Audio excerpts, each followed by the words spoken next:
time for the doubt, they counting me out, I'm getting it in, yeah. No time for no loss, I'm paying the cost, I'm in it to win, yeah. Refuse, mine, it can't be diffused. If you ain't thinking the same, then we playing by different rules. You can't see the vision, we living at different views. Until we complete the mission, keep getting up, never snooze. I walked a mile in my shoes, had the mind of a fool, chasing diamonds and jewels. Trust me, I was confused. Started minding my business and used my mind as a tool. Ended up finding my purpose and found the time to get to it. They told me I couldn't do it, they told me I couldn't make it. They sold it, could never break it. That's sadly mistaken. I need a piece of the pie, I want it so bad I can taste it. They told me, like told me, keep on running toes, they gon' take them. Used to lose, built to win, applied myself, I felt it in. No time for the doubt, they counting me out, I'm getting it in, yeah. No time for no loss, I pay for the cost, I'm winning to win, yeah. Refuse to lose, I'm built to win, applied myself, I felt it in. Welcome to Refuse to Lose Sports. My name is Joe Jordan. I'm excited, even though it's a tough weekend for me, fellas, and somebody else, as you can tell on the bottom of the screen. I got Dave and Tom with me. What's up, fellas? I'm feeling good, man. I had a good weekend. Man, it's like, you know, it's like crackers with no water. It is what it is, man. Gosh. All right, so listen, it was a dry weekend. All right, it was crazy, but hey, a lot of things happened, a lot of crazy moments. Some teams won, some teams lost. We got people coming on the show later on that actually played each other this week. It's going to be very entertaining today, so make sure y'all stay put and enjoy the show. But before we get started, what's up? I got Matt up here, Coach Sam poor time. I'm feeling bad for you already. So before we get started, make sure y'all like this video, subscribe to the YouTube channel, share this video with somebody that y'all know personally so they can come on and watch live with us. Also, use that comment section like Matthew just did. Use that comment section. We can see all the comments y'all be putting down. We'll be putting them on the screen as we do the show. Also, y'all, we have, if you're on Instagram, we have an NBA, NFL, and now college football chat on IG when we break out, you know, news, you know, like trades, free agent signings. We do live debates on there, not like, you know, on the camera, but typing back and forth. A lot of debates going on there. So you want to be a part of that, just drop your IG in the comment section and we can do that. Just let us know which group you want to join. And last but not least, once again, enjoy the rest of the show. So let's get to the show. First game, y'all, let's talk about them Commanders and the Giants. All right. The Commanders and the Giants. So the Commanders lost to the Giants 20-12. Crucial game for playoff situations and stuff like that. They basically flip-flopped after the game was over. You know, now the Giants are 6, Commanders are 7. So we're going to basically talk about that game. And I guess I'll kick that off since, you know, that's my squad. You sure you want to go? You sure you don't want the winning team to talk first? I'm cool. I want to go first. I want to let everything off my chest right now. I just want everybody to know, like, I don't want to bring the morale down. I'm just over here chilling in my library. All right, y'all. Listen to this, though. Let me start by saying this. One thing I learned is this, y'all. It's the NFL. Never guarantee a win. All right? Never guarantee a win when you're in the NFL. Always respect your opponent. Just ask Dallas. Oh, yeah, by the way, in the Eagles, when it come to us. But always respect your opponent. All right? Sorry, Tom, I had to throw it in there. I'm sorry I'm kicking the man while he's down. Kick him, man. Just kick me, man. It's okay. All right. So, look. This is what I like about the game. We have weapons to be a high-power offense. We do. And I always said that. And it was at display last night at moments. Terry McLaurin. We all know about Terry McLaurin. All right. Jahan Dotson. I hope people that was down on Jahan Dotson and sold on him now. Curtis Samuel, dual threat. We all know about him. Brian Robinson. I'm loving Brian Robinson more and more every game. More and more every game, right? Saquon had big moments, but I do think Brian Robinson had a better game than him, in my opinion. All right, so that's what I like about what we got. And Taylor Heinicke made some key throws in key moments. So Taylor Heinicke showed some good moments also. Now, here's what happened. Kayvon Thibodeau, right? He wreaked havoc the whole night. I feel like every time we had momentum, he snapped it. All right? He hit us with a negative play. He sacked Taylor Heinicke, or he hit Robinson for a loss. he got the scoop and score. He basically, they call it a grand slam: sack, fumble, scoop, and score. All right, so he was so pivotal that whole game. All right, so I got to give him credit for that. We missed St. Juice, man. We missed our best corner. We didn't have our best corner last night. We missed it. I know a lot of people say that Danny Johnson did good, the backup for St. Juice. Now, what happened was when the fact that he wasn't there. If you notice, recent weeks we play like press man. We play a lot of man coverage, right? Because we trust Kenneth Fuller and St. Juice, and we know we're gonna get the pass rush going. But since St. Juice was out, we did a lot of like we kind of did like a lot of soft coverage, soft zones, right? Soft zones. And what I did was allow Danny Dimes they had a great game plan. A lot of quick throws to set up second and shorts. And then Saquon, it's rare they had a third down conversion. They was getting first down on second downs. So I got to give them credit for that. They had a great game plan coming into this game, and they stuck with it. Now, every time Daniel Jones got pressured by D-line, he panicked and something happened. Like he threw the ball away, he threw a bad pass, all right? But we didn't get pressure the few times when he did when he didn't throw the ball quick. So our pass rush got outplayed by the Giants pass rush. I'm gonna give the Giants credit for that. Saquon Barkley, he made a small impact early, even though like on the receiving end. Now rushing, he only had like 13 yards the first half, but like every time I felt like he ran the ball, he kept going for it. He kept getting an extra 2 yards or extra yard, extra 3 yards. That's what I felt like he was doing. And then the fourth quarter, we all know what happened. He just took over in that last drive and got 3 straight first downs. That was crazy. So I got to give the Giants credit for that. So the Giants, they forced 2 turnovers. We didn't force any turnovers. They outplayed our D-line. They won. We lost. Giants, good job. Now let me address these referees. I got to do it, Tomo. Don't get fined. Don't get fined. I'm not going to get fined. Listen, I don't. My mic fell down. I don't play for the Commanders, so I can say whatever I want. All right. All right. I got the jersey on, but I ain't on the field. I ain't taking no hits. All right. So look, I'm not saying the refs are the reason why we lost, but I'm just saying something because something I believe should happen. I believe if a lot of calls happen towards one team in crucial moments, the refs should be held accountable for that at the end of the game. They had to. They got to get fined. I think the refs should be able to talk to the media or something and explain why they made these calls. So let's talk about this. First off, by the way, we got a new subscriber. Thank you for whoever just subscribed. First of all, right, I'm not going to blame the refs because I'm not an Eagles fan. But I do want to address it, though, all right? Curtis Samuel had 3 plays that was a no call. First play, helmet to helmet. All right? That hit he got on that, I think it was second down, helmet to helmet. On the third down pass, that was a pass interference. He got hit early. No call. We're going to get back to that last one. Terry McLaurin, right? Oh, yeah. Shout out to this person. Hey, shout out. Hey, I appreciate the subscribe. All right? All right. Appreciate that. So, Terry McLaurin looked at the referee. Am I good? Now, he was on the line. I saw myself. He was on the line. But you point at the referee. I'm good. Move up a little bit. Okay, he moves up a little bit. Am I good? Referee gave him a knock. You good. And soon the play started, he threw the flag. I'm like, bro, what are you doing?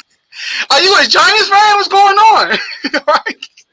So, I don't know. There's a rumor going out. I'm going to let Mark say that. Let Mark come on and say that. But this is the last one right here, y'all. Right here. This is what I want to talk about right here. This play right here. I got footage for this one. For those who didn't watch the game, this is the last play of our drive. This ain't no flag, y'all. Come on. That ain't no interference, bro. I don't see what's wrong with that. This. Look at what? Come on, what's going on? He was protecting himself. I know it's a KD said. I know we in a holiday spirit, but my man giving hugs early. God, come on, man. Giving hugs. That was a piggyback ride. No, bro. Yes, look at that. Like that's. Look, there you go, right there. Come on, man. Where you going? Come on. Pick me up. That's good. I'm not blaming the refs for the loss, but NFL, y'all gotta do something about this. This was a cruise. That's a first and goal. When we had 30 seconds, we had enough time to get 3 plays off. Like, come on, 4 plays, matter of fact. So that's crazy, man. That's unfortunate. But look, the refs won. The Giants won. I give credit for that. And my last words of this, y'all. I know I've been long-winded. I'll be short with other topics. Even though we lost, I feel good. I feel good. I saw a lot of good things. I do believe we still had the best defense in the NFC East, Tomo. Why? All right. At the end of the day, we gave up 13 points, 1 touchdown, 2 long field goals at the end of the day. So our defense played good still. And we didn't even force a turnover. So we actually held on to that without forcing a turnover. So that game was a humbling experience. And I'm ready for the 49ers. Yeah, I got it from here. Well, seeing as though he said something about the 49ers, Dave, I'm gonna let you take it away. Yeah, I was prepared to go ahead and go next. So I'm gonna start with the last play first. You said piggyback bag. I felt like they was out there playing leapfrog. I mean, it was one of the two, but that was definitely a pass interference. You got to call pass interference or holding on that. I'm sorry, you got to call that, refs. I'm sorry. I mean, I'm anybody watching that. It's clear as day that should have been a flag. Now the Terry McLaurin play, you can also see on the replay that he was literally asking the ref if he was okay. The ref gave him a thumbs up. It was like, yeah, you good. But he like Joe said, his hand was on the flag before the play started. So he already planned to throw the flag. So I'm not sure if he was ready to go to dinner that night, or his wife called and said, look, you need to hurry up and come home, get this game over with. I don't know what it was, but he was ready to get up out of there. So he threw that flag immediately. And that saved the Giants from allowing the touchdown. Because then who knows what happens with 2-point conversion? You saw what they happened when they scored a touchdown earlier. They got a 2-point, but it was a flag that discounted that. So they probably would have got a 2-point, and then it'd have been overtime again, 2020. So that's what happens with that. Now, as far as Saquon Barkley, yeah, you pretty much held him back to what he normally doesn't do. He only had 87 yards, 18 carries. So he didn't do that much. Like you didn't do that much yesterday, but you didn't force any turnovers. Daniel Jones played pretty much mistake-free football. So that's what happens. And then you almost gave up. He almost threw 2 picks yesterday.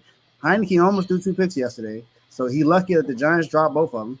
And then, you had 2 fumbles. So, I mean, you're not going to win. When you lose the turnover battle, you pretty much lost the game.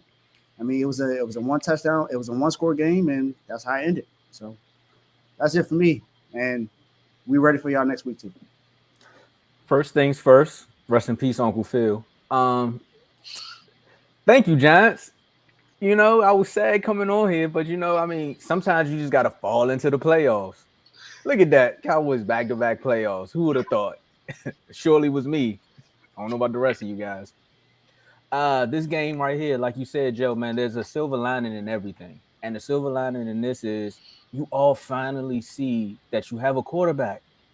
Stop playing with the kid. I told you all in the text, man. Tyler Heineke, I mean, of course, quarterbacks have their downs. They have their ups, too. Did you see some of them throws? Did you see that one throw to Dotson where Dotson just like, give me the ball? That was a dot, son. No balls. Okay. Wow. What you see? That was nice. He passes everywhere. Let's really talk about that play. The one with Terry McLaurin, like you said, if I look over to the ref, you give me the okay. At the end of the day, you're supposed to give me the okay. Don't set me up that way. That was bad. But what happened 2 plays before that pass interference? Didn't you all score? And then it was like a penalty that got called back. Sometimes. No, go ahead. Sorry. Go ahead. The one we scored on was a Terry McLaurin one. Yeah. Okay. Right here it says notified penalty was on Terry. So illegal formation. That was the one, right? Yeah. Where they cheated you? Okay. So at the end of the day,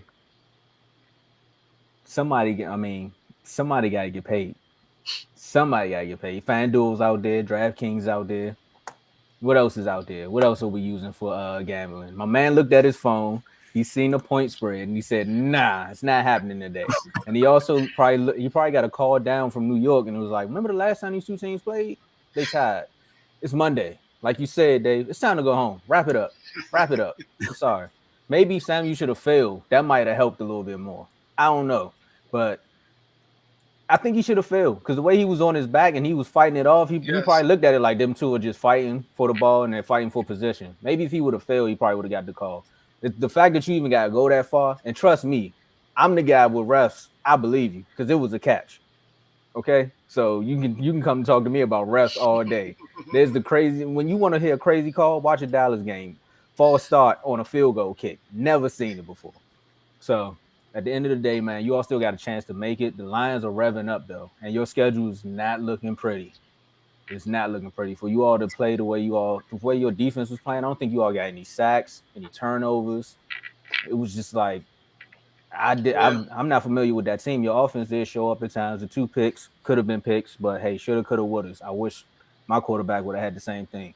So, Commanders, your futures is bright. You got the receiving core. You got the running backs. I definitely believe in what is his name? Brian 50 Cent Robinson.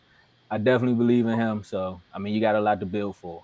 Just build off of that, come back, beat the 49ers, possibly, and run with that momentum. I say possibly, Dave, possibly. Anything's possible. It is. That's why I haven't guaranteed any wins. I just said I'm just waiting till next week happens. There we go. Yeah, like you said, false starts on the field goal, fumble snaps on the field goal. I mean, that's fumbles. crazy. That's too. Them fumbles too didn't help. Hey, Brian Robinson played really well yesterday. Yeah. Definitely stick to that game plan. Run the ball with Brian Robinson, and y'all can win some games. Yeah. I like Taylor Heinicke, man, but I don't think he's our future. I do still think he's our bridge. I mean, come on, man. He almost threw the game in the end zone. Like, come on, don't forget about that. It happens, man. But like I said, he have moments when it's like, wow, that's him. But then he did fumble twice. Forget about that. He did cover out the ball in the red zone. I see that, but he has that moxie, man. It's just like he does.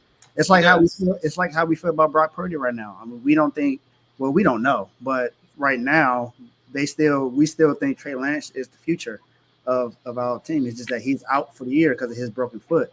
But Brock Purdy got that moxie to where the team just believes in him, and that's the same thing with Heinicke. The team just believes in him. Crazy thing is Heinicke has already played in the playoff game, so he got experience. So. And he almost beat one of the best. He could have sent Brady home early. He tried to implement that instead of cutting up. He should have cut up on that run, but instead he tried to implement. He tried to remake that same play. Like, bro, it's cut up, man. It's Jahan Dawson right there, but it's all good. All right, let's talk about your boy and your team, Dak Prescott and the Dallas Cowboys. I love this title. All right, so the Cowboys, Jaguars up 27-10, coughed up the lead, lost in OT off a pick 6. Tomo, what happened? Talk to us. See, some things, Sunday starts off, games don't come on in the networks areas because, you live in D.C. and all of the Commander fans are going to laugh and be like, ha ha, you watch a team you can't even watch on TV for free. Ha ha, you got to stream links when they're not on. Whatever. Red Zone shows Cowboys are up, but 21 and it was like 21-0 or 21-7 at some point. I don't know the score. I felt like the Colts did. I said, you know what? Family wants to go out. Let's go to the movies. We go see Avatar. We got this in the bag. I don't need to watch this. It's not on TV anyway. I don't know what happened. The long story short, I know what happened in Avatar. It was a good movie. That's what happened. Obviously, maybe Dak should have came to the movies with me because they left it all. They left it. They just left it there. Like, what is wrong with this team? What is wrong with this team? Like, seriously. Dak was having a great game up until, that third quarter. Like, I had to go back and watch it because the text messages and everything, I was diluted by the nonsense that was coming to my phone. People was like, oh, he threw a pick 6. Dak is a bum. Dak shouldn't be throwing the ball. He shouldn't be here. He need to go back to coaching college. He need to go to Jackson State and be the college coach there since Deion left. I was like, I'm hearing all this nonsense. Then I go back and watch the game, and I'm like, well, if you up 3 scores in the third quarter, why are you still passing the ball? You have 2 running backs that can obviously run the ball. They were averaging almost over 5 yards a carry each. There's just times where you could just hand the ball off and milk the clock. Tick, tick, tick, tick, tick, tick. Even if you don't get a first down, just milk the clock. Because at the end of the day, your defense can come back out there and probably make something happen. 3 and out, you get the ball back, do the same thing over again. It's a time game. It's chess. But at the end of the day, Kellen Moore wants to show everyone that he's the next Kyle Shanahan or whoever he thinks he is in his head. It's just like, we're going to throw the ball. If the whole world tells you, and matter of fact, there's one thing that somebody might throw out there. Dak can't throw over 30, literally at 30. The 30 mark stopped right there. No, with that first half, no interception. Soon as that little, it's like the pumpkin. And I always talk about Cinderella, the pumpkin, boom, pick from the right side, arm gets hit, it's still a pick. You shouldn't have thrown it. Sometimes you just gotta take a sack, or sometimes just run. Like, I'd rather you run and get tripped up. It is what it is. The defense didn't even show up. Michael Parsons got 1 sack, but I mean, he's been MIA for like the last 3 weeks. Like, you can't be out here saying you the defensive player of the year, or you coming for that and you go missing. At the end of the day, the only time defensive players of the year go missing in my book is when they're injured, and he hasn't been hurt. Or maybe he's dealing with something, but that's no excuse. Once you walk on that field, you're healthy to us, so you need to show up. Our secondary is taking a lot of bangs. I know you all say Anthony Brown is not a good cornerback, but at the end of the day, what's good ain't got to be great. Because once he gone, it's worse. It's your fate. Like, we're done on that side. For real. But I'm going to let you – I got so much more to say, and I know we got this topic coming back, but I'm going to just let you all take the floor, man, because just go ahead, man. All right, go ahead, Dave. Yeah, hey, Coach, appreciate you for naming my man Bosa. I mean, let the people know who's going to be the defensive player of the year. But he, by the way, he should have 16.5 sacks if it weren't for the refs calling that BS call against the Seahawks. We are going to get fined. I don't look. I don't work for that. I can say what the heck I want about. Whatever I want about these refs. So, hey, somebody got to hold them accountable. They need to be getting fined too. So, nah, that's a fact. Especially Blandino. Yeah, defense didn't show up this game. And definitely Kellen Moore. Kellen Moore, you're up 21-7 at halftime. Run the ball with Zeke and Pollard, and you can win the game. It's not like the Jaguars got a top 10 rush defense or a top 10 defense, period. Just run the ball against them. Run the ball, put the clock down, and at least put some more points on the board. I mean, you did put up 34 points, but you allowed 40. You allowed 33 points in the second half. Like, second half of overtime, you allowed 33 points. That's not good, man. That's not you putting your defense at risk by having your quarterback go out there and throw the ball when you're up big. You don't need to do that. And take a look at certain teams when they're winning. Other than the Chiefs, because the Chiefs defense doesn't always help them out much, but when they're up big, they run the ball. Even with Isaiah Pacheco, he's a rookie, but they run the ball with him. Just run the ball. I mean, the Broncos got no choice but to run the ball because Russell Wilson ain't really doing too much this year. But when you're up big, run the ball. I mean, what better chance do you have to win? And then it's the Jaguars. You got the Eagles next week, so you don't want to have a down game and then go play the Eagles, who's been on a high. Like the only game they lost was against the Commanders, who ran the ball 49 times. And then what the Eagles do after that? They ran the ball 50 times. So they're letting you know, run the ball. Run the ball. That's all you got to do. Just Kellen Moore. I don't know who you think you are. You're not Andy Reid. You're not Kyle Shanahan. Preach. You're not Josh McDaniels when he was in New England. Preach. Just be yourself. Matter of fact, figure out who you are first. Love passing. Figure out who you are first. Stop throwing the ball so much because that's not what your team needs.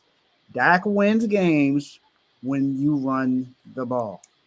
Just stick to it. Now, I'm happy because the Cowboys lost because I'm a Niners fan. So I really don't want them to win, but I at least want them to just be smart. Be smart.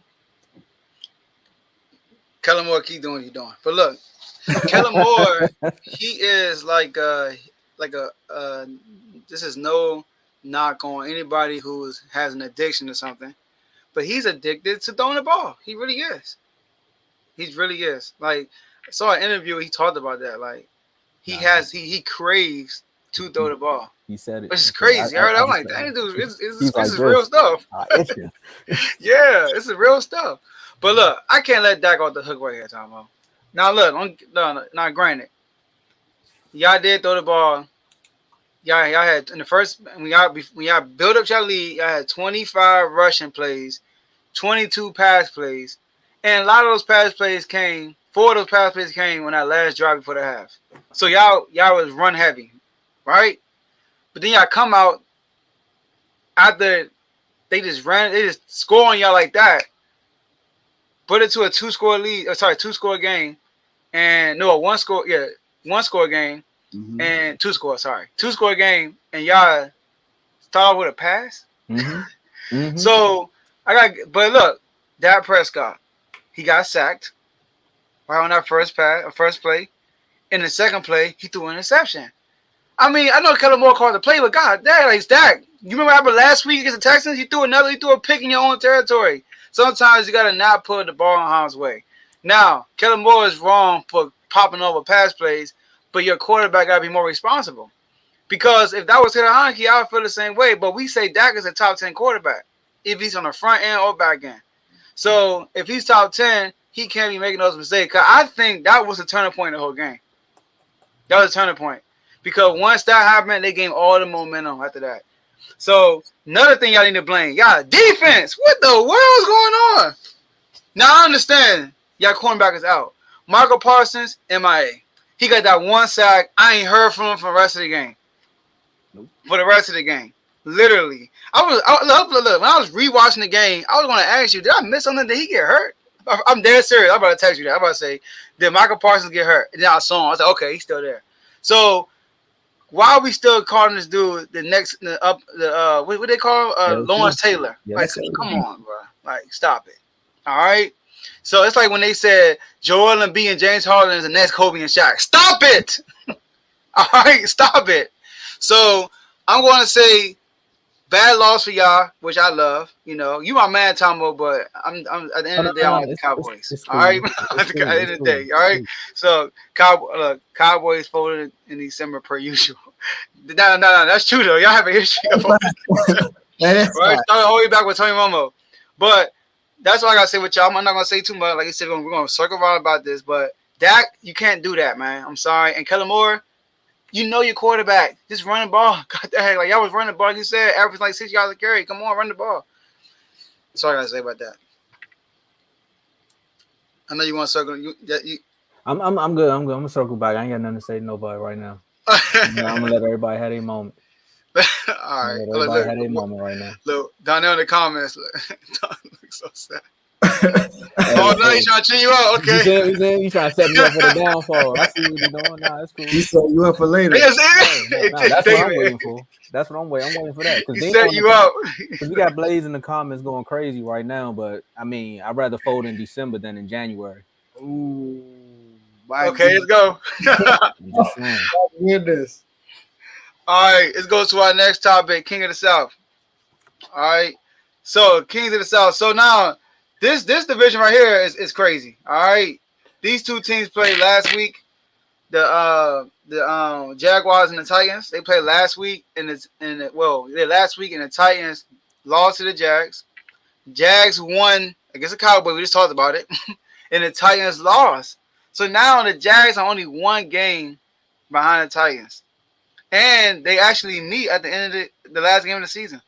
All right. So who's going to take this division? Who will be king of the AFC South, David? Talk to us.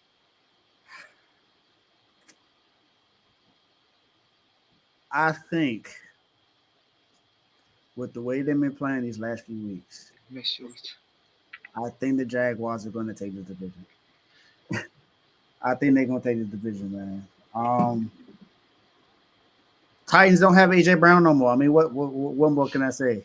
That was the only receiver they had, and Treylon Burks he's still hurt because I don't know what's up with the Titans, man. Ryan Tannehill he's a Ryan Tannehill. He'll have a good game here, then he'll go missing there. So you don't know what you're gonna get from him. And then if Derrick Henry don't run crazy, you can definitely beat him. So I don't know, man. Trevor Lawrence has played well. Evan Ingram, my guy on my fantasy squad. So glad I picked him up, even though I didn't start him. But he's been playing well. He's like the last 4 weeks. Had a breakout game last week. Travis Etienne from Florida. I mean, them boys playing well. You got Zay Jones and Christian Kirk. I got the Jaguars, man. I don't know about y'all, but I feel like the Jaguars can go on a win streak and win this division. All right. Both of them, you look at their schedules, right? First of all, I picked the Titans before the season to win this division, all right? Just keep in mind, Titans already have a game lead on the Jags. So the Jags, they had to win that last game of the season. Now, you look at this. They both play the Texans the last 3 games. The Jags play the Jets. The Titans play the Cowboys. And then they play each other the last game of the season. Now, looking at their schedule, believe it or not, the Texans could beat both of them, in my opinion. If you saw how the Texans played the Chiefs yesterday and how they played y'all last week, Tomo, they are and it's a division game at the end of the day. So they have the opportunity. I think they could possibly tie. I do think the Jags will lose to the Jets. The Jets defense is elite. We gotta give it up to them. For real. They legit got an elite defense. Sauce Gardner is the truth. Robert, all right. So I think they'll lose to the Jets. Now the Titans, they should lose to the Cowboys. But you just you know, I mean, like for real, like. And then also, Tomo, I'm saying, Tomo, you're a Cowboy fan.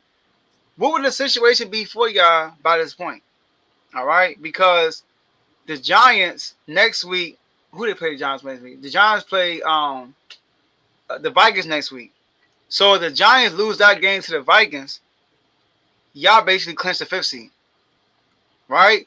But y'all have to beat Philly to keep the race going for the number 1 seed. So if y'all lose to Philly, then no matter what happens the rest of the year, y'all got the 5th seed. So really, how would that game be against the Titans? Like, are y'all really going to come out and like try to win that game all out? They need to. Should. Have you seen the last 2 weeks? They need to do everything. All these games need to be a tune-up game. The game momentum, definitely. You're exactly right. But you know, like people be looking ahead, waiting for the playoffs. Just like everybody keeps saying, they looking ahead at the Eagles. That's probably why they lost to the Jags, right? So I believe the Titans have a better chance of beating y'all versus the Jags having a better chance of beating the Jets, in my opinion. So I'm gonna roll with the Titans because even though the Titans, Tannehill has been in and out the lineup with an ankle injury. Yesterday he got hurt, came in, and they lost by 7. They lost a close game to the Chargers. So the Titans are very well coached. So are the Jaguars, but I'm choosing the Titans coach over Peterson. So I'm rolling with the Titans to win this division. Can I say something before you go, Tomo? Go ahead. The Jets do have a good defense, but they definitely just lost because who's starting right now? Okay, go ahead, Tomo. Come on now. That's they didn't lose because of Zach Wilson. Don't matter. They still lost. He's starting quarterback. They played the Detroit Lions. Detroit Lions are hot. The Jaguars playing good right now. Jaguars not like the Detroit Lions. Detroit Lions beat the Jaguars 40-6 2 weeks ago. I got you. The Lions have won 4 straight. Jaguars won 2 straight. Hey, they on a winning streak. They won last 7 out of 8 games, I think, something like that. Detroit Lions. They was like 1-6. Yeah, they have. They hot. We don't have to compare the records. I'm going with the Jaguars because of exactly what you just said there. You took one of my points. The Lions are hot, but the Jaguars are also hot. You got to think of the 2 teams they just beat. Both teams are known for running the ball. They held the Titans rushing deep. They held the Titans down. Like they did the same. I guess they followed the same blueprint the Eagles did. Beat them. They were down, like we said earlier in the segment. They were down 21-7 to the Dallas Cowboys. Most teams in certain situations would have packed up. I'm not saying because they are the Cowboys, but just because you're down that much and you don't have too much to play for. But the fact that they fought back, stayed in the game, that shows you that they're here for a reason. And momentum. The momentum of winning those 2 games, man. They're definitely going to beat the Jets. I ain't going to say definitely. Like we said, we can't guarantee it. But that momentum going into that Jets game, Trevor Lawrence is looking good. Their running game is stepping up. And their defense now has the ability to be like, you got sometimes when you're playing in the secondary, right? you'll have moments where you don't get interceptions, but you'll get a couple pass breakups, or you get some bad calls here and there. But to get a pick six, Yeah. and to seal the game, that does something for your defense. Like that just lights up. That Jacksonville won the Super Bowl literally yesterday. They won it. They were like, look, the guy got it. What is it? I forgot his name. What is his name? He caught the interception. He had like 18 tackles, and he Yeah, had 2 interceptions. 18 and Both of 2. them. Jenkins, that's his last name, Jenkins. To seal the deal, he said, I don't think I ever had a pick six in my life. Do you know how much football you have to play to get to the NFL and never had one in your life? Wow. And you're going up against who next week? Maybe he was sizing it, but that's what he said. And who you going up against next week at quarterback? Zach Wilson. Come on now. It's there. It's there. Dougie P got something boiling down there in Jacksonville. And right now, the same way that the Lions are heating up, the Jaguars are boiling up. Maybe it's the pool in the stadium that got everybody turned up, but I'm taking the Jags. I believe in the Titans, but they've been doing this over and over again. Mm-hmm. Like Tannehill, his last name is exactly what it is. It's a hill. Is it a hill or is it a cliff? We need to call it Tanner Cliff maybe, because it's just gonna fall off. They have no receivers. The rookie that was there, he's hurt. Like they have no receivers. They should have just paid AJ Brown. I kind of wish they did. They should have just paid AJ Brown. And again, they got the Texans. The Texans took the Cowboys to the brink. They took Mahomes to the brink. And you talking about you going up against a team with no receivers? Come on. Then next week they got the Cowboys. I mean, they could probably run the ball on them because right now that's what our run defense is. But you said it yourself. Will we really be playing for something? I believe we should. So that's a 50-50 game. You can't really call it. And then end of the season, they're coming back for blood. The Jaguars going to close this out. Yeah. See, it's crazy. On paper, Jaguars got the better team for sure. They should have a better record, honestly. They do. But like last year, I bet against the Titans, and they were hurt last year, and they still had the best record in the AFC. And not only that, they beat a bunch of playoff teams last year. The Bills, the Chiefs. They beat y'all. It be a bunch of playoff. It be like 7 playoff teams from the year before. So it's a power of Vrabel, man. So that's why I'm picking them just off of him, legit. Like, and I picked them before the season started. So Dougie P won the Super Bowl in Philly. That's more power than anything. Okay, that's more power. They never won a Super Bowl. You're right. That's power. They only been in one their whole life. Who, the Eagles? Not even been in one? I thought they were. Yeah, with T.O. with the schools and they go one with Cunningham or no? No. I think the one they've been to, right? If I'm not mistaken, I don't know. Carl could probably correct me. They lost to Carolina. I think they lost to Carolina to go to the second one. Oh yeah, they went to NFC Championship like 3 times and they lost every time. That's what they did. And then T.O. had screws in his foot and all that. McNabb thrown up in the huddle and all that stuff. But let me ask y'all a question: who picked the Cowboys to lose that game? Was it David? I think it was David, right? To lose what game? Did you pick the Jags to win that, right? Oh, that was me. My bad. I picked them. My bad. He did that on purpose. All right, but we took an L too, so it makes my L feel more comforting. When I know y'all lost first. You know what I mean? Like, so that's the beauty of playing. Yeah. So, all right, y'all. Next topic we got to talk about this AFC wildcard position. It's crazy. You got the Dolphins, right? And the Chargers sitting at 8-6. Chargers got the tiebreaker. And you got the Jets and the Patriots sitting at 7-7. Patriots got the tiebreaker. Do I keep this one off? I think I do. You can, or I can. You could, yeah. Tomo, talk to us. Who's going to name 2 that's going to be in and 2 that's going to be out? Well, the 2 that's going to be in is the Chargers and the Dolphins. Like, what's more exciting than we finally get to see the Chargers in the playoffs and then they tank? Like, what's more exciting than that? We get to see Jay Herbo go out there. All his weapons are back for the most part. Everyone's healthy. The defense is nice. They're on a 2-game win streak, similar to the Jaguars. The momentum is picking up. It's building at the right time. So there's literally no built-in excuse for this kid. So he has to prove it. The Dolphins are going to get him because they shocked the world on Saturday. Like, nobody thought they was going to go up to Buffalo and actually stick in the game because of the snow. They was like, it's gonna be too cold for Tua. Like he can't really throw the ball. It's gonna be frozen. And them guys, it got a little shaky up there. Them Buffalo Bills, man, they was a little shaky. Everyone keeps talking about the team in Big D, but right now you got a couple other teams that's looking just like them, but they escaping out because they're edging out these wins. You know, these are grit wins. You know, they're ugly, but they're tough and they're battle tested. You know, those wins. The Jets, they have a chance, but right now I just don't think this year is their year. Like they building on something over there. I think they still a quarterback away, but the defense is there. The Pats, no, flat out, no. I don't even have nothing else to say about that. Like they just reverted back to, I think they took the Browns' old juice, and now because that's what they're looking like right now. They're looking like the Browns, especially after that pass. When your wide receiver throws his first touchdown, but it was to the other team, like that's just bad. That's just bad. Why didn't you could have just took a knee and went into overtime, but yet you want to do 19 laterals and look what happens.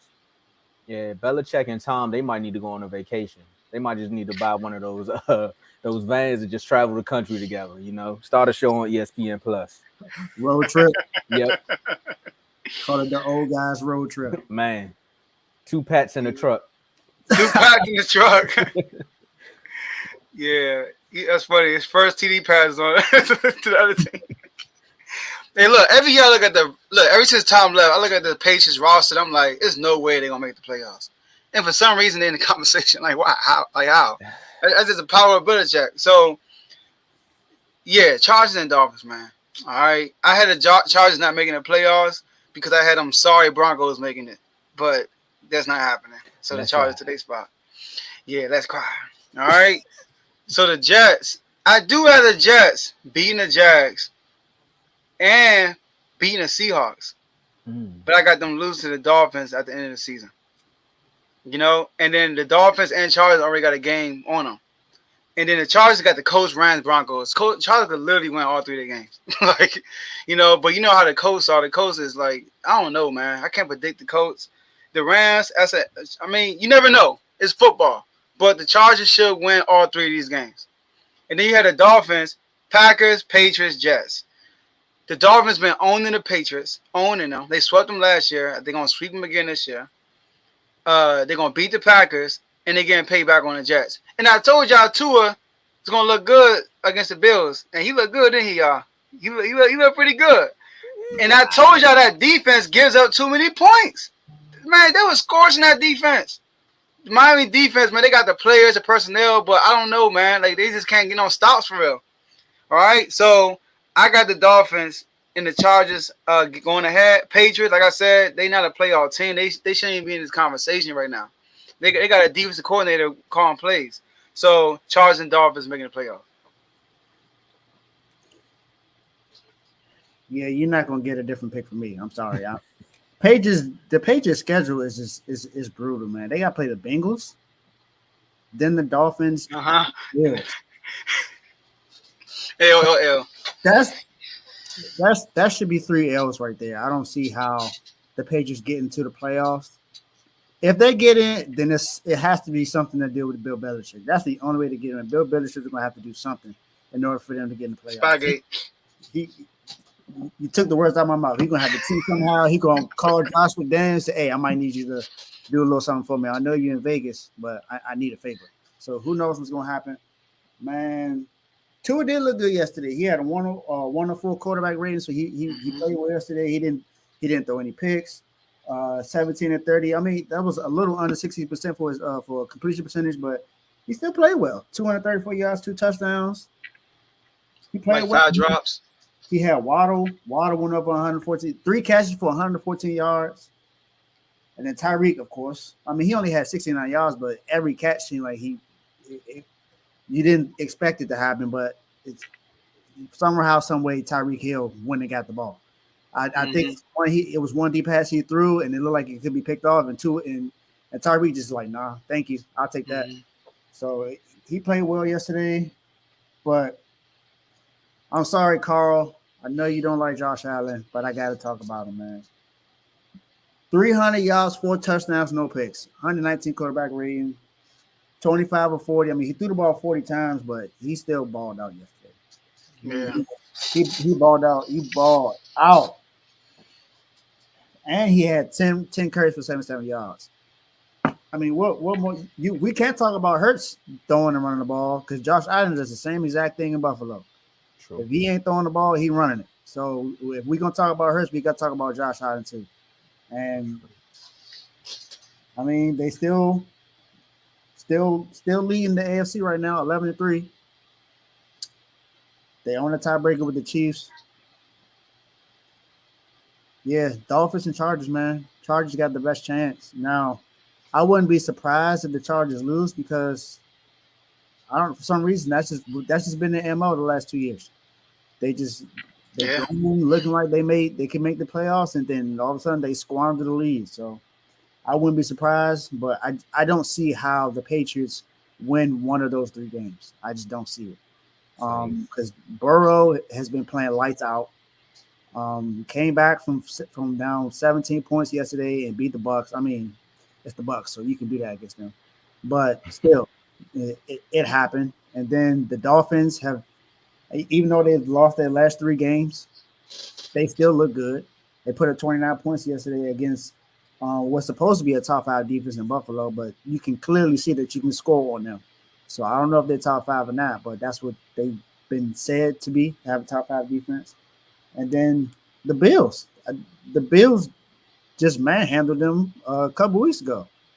So I don't see how the Patriots make it. Maybe they have a deal with the refs to help them get in there or something. I don't know. But other than that, they ain't got no way of getting to the playoffs. It's the Chargers and the Dolphins. It's for them to win. In order for the Patriots to win, to get in, one of them teams got to lose out. That's a fact. I want to bring up something about the Bills, though. I seen something. What's up with Stephon Diggs? What's going on up there? He been seeming a little frustrated the last few weeks. Well, yesterday he wasn't making plays. He was getting targets yesterday. I mean Saturday. Okay. I'm gonna look more into that because it's been since like Thanksgiving. There's been a few moments where it's just like, what's going on up there? Like, are you unhappy? Because you need to let that be known. Because we can put you and your brother in the same locker room. Saw something. Listen, first y'all crying for Odell. I ain't crying for that's a cry. I'll drop a tear for Stephon Diggs, okay? That's a tear that the division does not want. First y'all ain't getting Odell. Listen, but Stephon Diggs, I feel like everybody's scoring the bill except for Stephon Diggs. That's what I feel like. But he got a few targets and he didn't make the play. He hasn't scored against Miami all year. He got 12 catches for 133 yards and no touchdowns against Miami. Okay, that might be it. That might be a little bit of the frustration then. Okay. All right, so we're gonna get our last topic in before we get the guests to come on. All right, Teflon Tom. This man finds a way to make the playoffs. Right? All right. So the Bucks are 6-7. Panthers, Saints, and Falcons are all 5-8. What in the world? With 3 games left. So I'm gonna start this one off. I don't know who's gonna win this division. You look at the schedule, right? They all could win or lose either of these games. Look at the Bucks, right? They got the Cardinals. The Cardinals are shilling themselves. But they could beat the Bucks though. They are capable of beating the Bucks. Right? One thing about the Cardinals, that like in a few games, they have forced turnovers. And we just saw what the Bucks were like last week. I mean, yesterday against the Bengals, up 17-0, out of nowhere, turnover, fumble. Tom Brady had 4 himself, and the rest of the team had, and then Giovanni had fumble. So 5 turnovers in the second half, and every time you put them in good field position to get an easy touchdown. So then they got the Panthers, who've been looking good ever since they fired their coach. If y'all notice, they only had 2 losses, I think, ever since they fired their coach. And the Falcons, who should have beat them the first time they played them, right? So I don't know. So if I had them, listen, then I want to say the Saints, but they got the Eagles right between that. They got the Eagles and the Panthers. I think the Panthers could do it. But the Panthers, I think the Panthers could do it, y'all. I think they could. I think the Panthers could do it. The Panthers have been playing out of everybody in the NFC South. They've been playing the best football, in my opinion. Their defense been playing better. What's his name? The quarter Sam Darnold actually been playing mistake-free football, even though he be putting ball in harm's way at times. He just looked like Taylor Heineke with the drop interceptions, but he's been playing well. They've been running the ball more. That's been looking good. DJ Moore been getting the ball more. He's been looking good. He looked good yesterday too. So I'm actually going to dethrone the Bucks, and I'm gonna say the Panthers, y'all. I picked the Saints before the season, but I just don't believe in the Saints. I'm gonna go with the Panthers. That's crazy. That's You did crazy. say the Saints. I picked the Saints to win this division. I still think the Saints at this moment have the best chance to actually win it, but like you said, them Panthers, man, they're clawing their way back. No pun intended. Like DJ Moore is actually getting touchdowns now. I know Robbie Anderson is in Arizona. Like, oh, so now y'all want to put Sam Darnold in? You trade me when I told you Sam Darnold should have been the starting quarterback this whole season. Now you put him in and you start to win. Maybe Robbie Anderson knew something that we didn't, and that's his boy, so he probably would have got some more touchdowns. Because right now the Cardinals are out. They what? Done, son. So, and the Panthers have a great running game. The Saints, like you said, they have the Eagles in between, but at this point, I think after Christmas Eve, the Eagles are packing it up. They're getting ready for the playoffs, so they might really be the Minshew show from here on out. So, with the Saints defense, I just like the way the way they get to it. So I'm going with the Saints, man. I think the Saints could do it because yesterday was the first time I think the Bucks all season scored over 20 points, right? So it was beautiful to see it. But Brady, it's time to go home. You have no family to go home to now. You have your kids, but you have no wife to go home to now. Just go Never home, too late. bro. Yeah, at this point, I'll hold the boombox for you.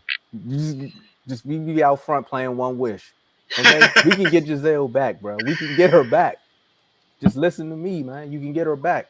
Even ESPN at this point, it's people saying like, "All right, bro, it's enough. Brady, it's time." Like they don't even want to talk about the Bucks no more. It's just sad. Same team plus Julio. Defense is a little banged up, but you're good enough to stay in some of these games. Like, who's the underlying element there? It can't be coaching because it's the same coaching staff. You're familiar with everybody. Leftwich is a good play caller. Like, he does run the ball when he needs to run the ball. I mean, Brady, go home. Like, he gonna go outside. Are we living in a dream world? Hey. Are your eyes still green? Hey, do what you gotta do, Tom. Do what you gotta do, man. Man, this got to be the hardest division to pick in, man. It has to be. There's no way this division is supposed to be this close this late in the season. It is not supposed to happen. The Panthers were supposed to be the worst team in the division, and they aren't. The Saints, I mean, they don't have Drew Brees anymore. They don't have Sean Payton, so we don't expect much from them. But we thought they'd be a little better than this. And I think more than likely everyone thought the Falcons and the Panthers were going to be the bottom two teams in this division. Other than Coach. Coach said that they were going to go 5-12. So he's on track. He's probably the only one. And they are on track. But I want to throw the Falcons in here. First of all, Joe, is Lamar Jackson playing on Saturday? He probably play. They said he said as soon as he'll be back is next week, basically, but we don't know yet. Don't do this, Dave. Don't do this. Don't do this. Don't do it, man. I see where you're going. Don't do it. I think the Falcons got a chance to win this division, man. I'm sorry. They got a chance. Hear me out. Okay, I'm listening. Carl listening too. Yeah. I know they just lost to the Saints. 21. But did the Ravens look like they are, without a doubt, one of the best playoff teams this past Sunday? I know Lamar Jackson didn't play. That's why I'm asking this question. No. Does it look like Tyler Huntley can put up 20 points right now? Yeah. Or 10. Well, against the Falcons, Falcons, I mean. Yeah, no, you keep going. Keep going. Secondary is good. Has the Browns defense played great all year? I don't. I don't remember Adrian Bryan saying the Browns. But they starting to get healthy. They started to get healthy like 3 games ago. They are starting to get healthy, but I'm just saying all year they haven't been. And it's a division game too, so That's true. I mean, if anything, that would probably be the only game they lose, and then they probably be out the playoff picture if they do lose that game. Mm-hmm. If they win, probably not. what I'm saying is, but if they win, they got a good chance because you got the Cardinals and the Bucks. You almost beat the Bucks, and you should have won if they didn't call that roughing the passer penalty against Tom Brady. I mean, for Tom Brady. If they didn't call that, then you would have won that game. You can beat the Cardinals. Kyler Murray is not playing, so you got a chance to beat the Cardinals. Falcons can win this. They can win this. But I'm going with the Saints. Okay. But I'm going with the Saints. What? She just switched up. But I just had to make a case for y'all made a case for the other two teams. I had to make a case for the Falcons because I'm looking at their schedule. It's not hard. It's not. No, you're right.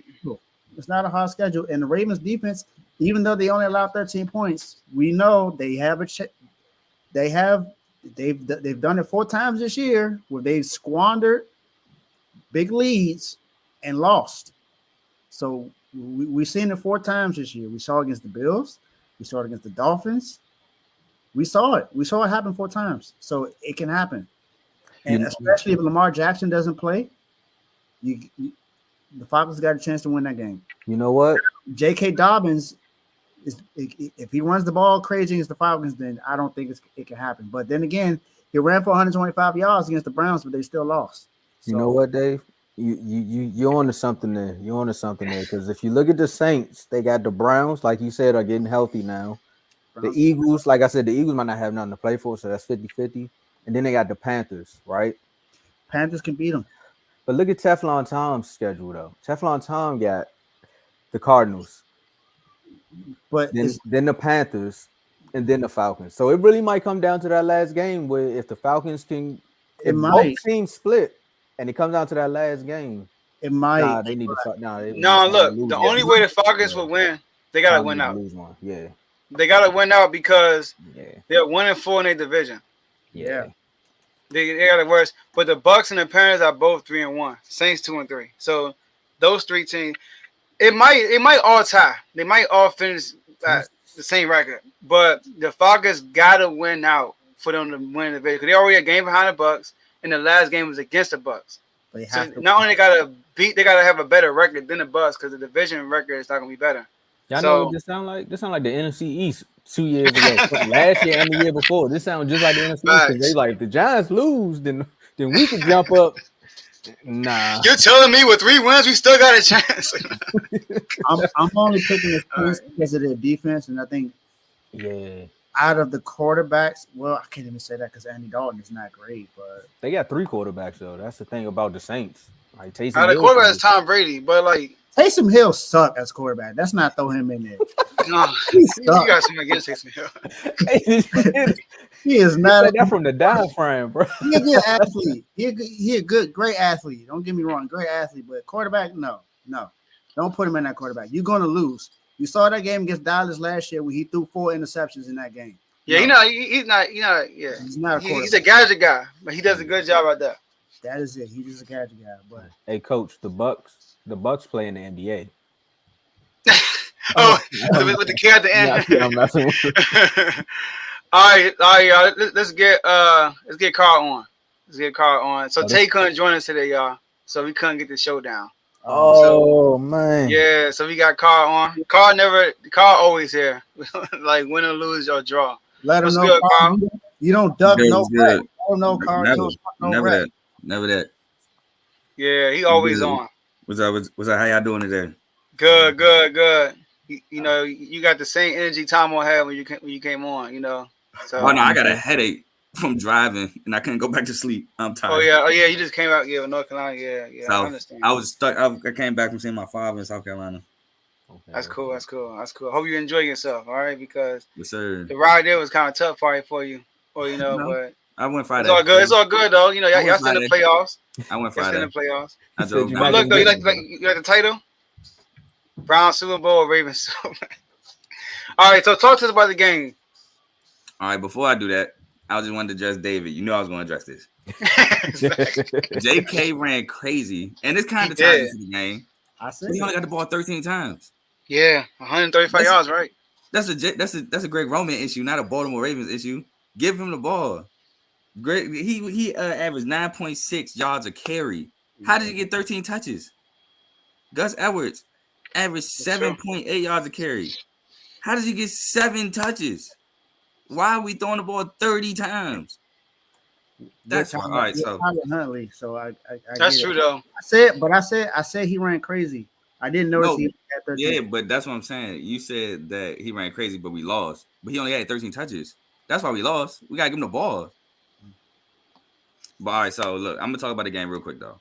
I knew how this game was going when the Ravens got the first 3 and out, and Devin Duvernay muffed the punt by accidentally touching it with his hand out. That's why I was like, all right, this game is about to be terrible because we almost lost the ball there. Then first play of the drive, we throw the ball to Demarcus Robinson. He forced us a fumble on himself with his knee, but thank God the ball goes out of bounds. And I'm just like, yeah, this one of them days. Bucks. This is one of them days. But then we go down the field. 4th and 1, don't get it at the 6. It's just one of them days where you just continuously shoot yourselves in the foot. And I saw that, Vaughn. I'm not stressing, you know what I'm saying? Like I said, just had a long day. Anyway, so boom, we do that. The Browns go first. They score first, 3-0. We come back, tied 3-3. They go down, score, leave us a 2-minute drill to go tie or take the lead. And we get in position to tie. Justin Tucker misses a field goal. Not blocked, he just misses. When does that happen? Never. That doesn't happen. The announcers was shocked we missed. So we're going out going to halftime down 6-3, right? So boom. That's 2 plays we can't get back. Missed field goal. I mean, not 2 plays. That's missed field goal and a forced fumble on ourselves. Then, right, so we come out of halftime, we drive down the field again. On 3rd and 15, I remember saying this verbatim. Snoop, we have 3. Don't turn the ball over. Denzel Ward doesn't move. He might take a step to the left or step to the right, defense left, whatever. Maybe 2 steps. And just sits and waits for a pick. Yeah. He doesn't do nothing. He takes his 2 zone steps and boom, interception. That's just a bad throw by Snoop. That's shooting yourself in the foot again. Then, okay, they catch the pick. We go 3 and out. But Justin Houston face masks Deshaun Watson. And then I'm just like, oh, this is it. This is the changing point. This is where we lose for sure. Sure enough, 11-yard run, Nick Chubb ends up touchdown Browns. Then, okay, they score. Then DeMarcus Robinson finally gets the turnover he wanted to give them earlier. Just loses the ball, catches the ball for a big game, fumble. It's just like we just can't get rights Saturday. It happens. It's going to be them days where you just shoot yourself in the foot time and time again. And that's just unfortunately what happened. I'm glad we got it out the way now. I'd rather get it out the way now against a divisional foe than in the playoffs. Just get it out the way now. What Jalen Hurts say is like a deuce. You flush it, you don't watch it, you keep it pushing.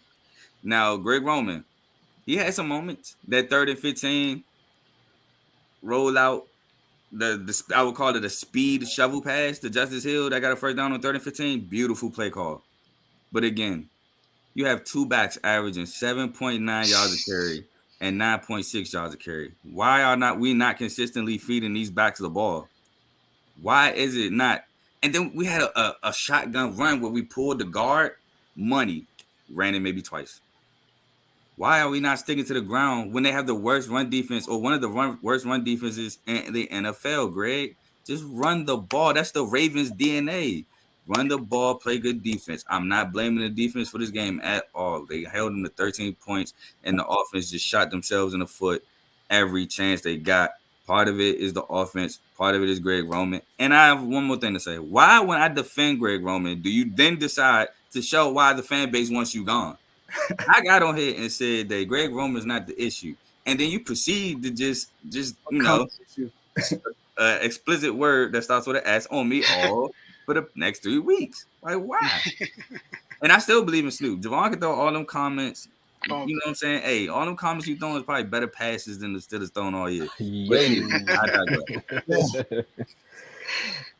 we're 9-5. We're the 5th seed. I'm not super confident in the playoffs as I was, just because of like Greg Roman proving me wrong after me defending him. But hopefully we shake back. We beat the Falcons. Any given Sunday is real, so I'm not gonna say we automatically gonna beat the Falcons. Y'all know I'm a huge proponent of any given Sunday, so we're gonna have to show up. I kind of don't want Lamar to play though, and here's why. I want to save Lamar for the 2 divisional games because anything can happen. I don't want him to rush back. It's already fluke that he tore his PCL. So I don't want him to rush back and then boom, he made it worse. And now he's gone for the rest of the season. If you're not 100% Lamar, don't rush.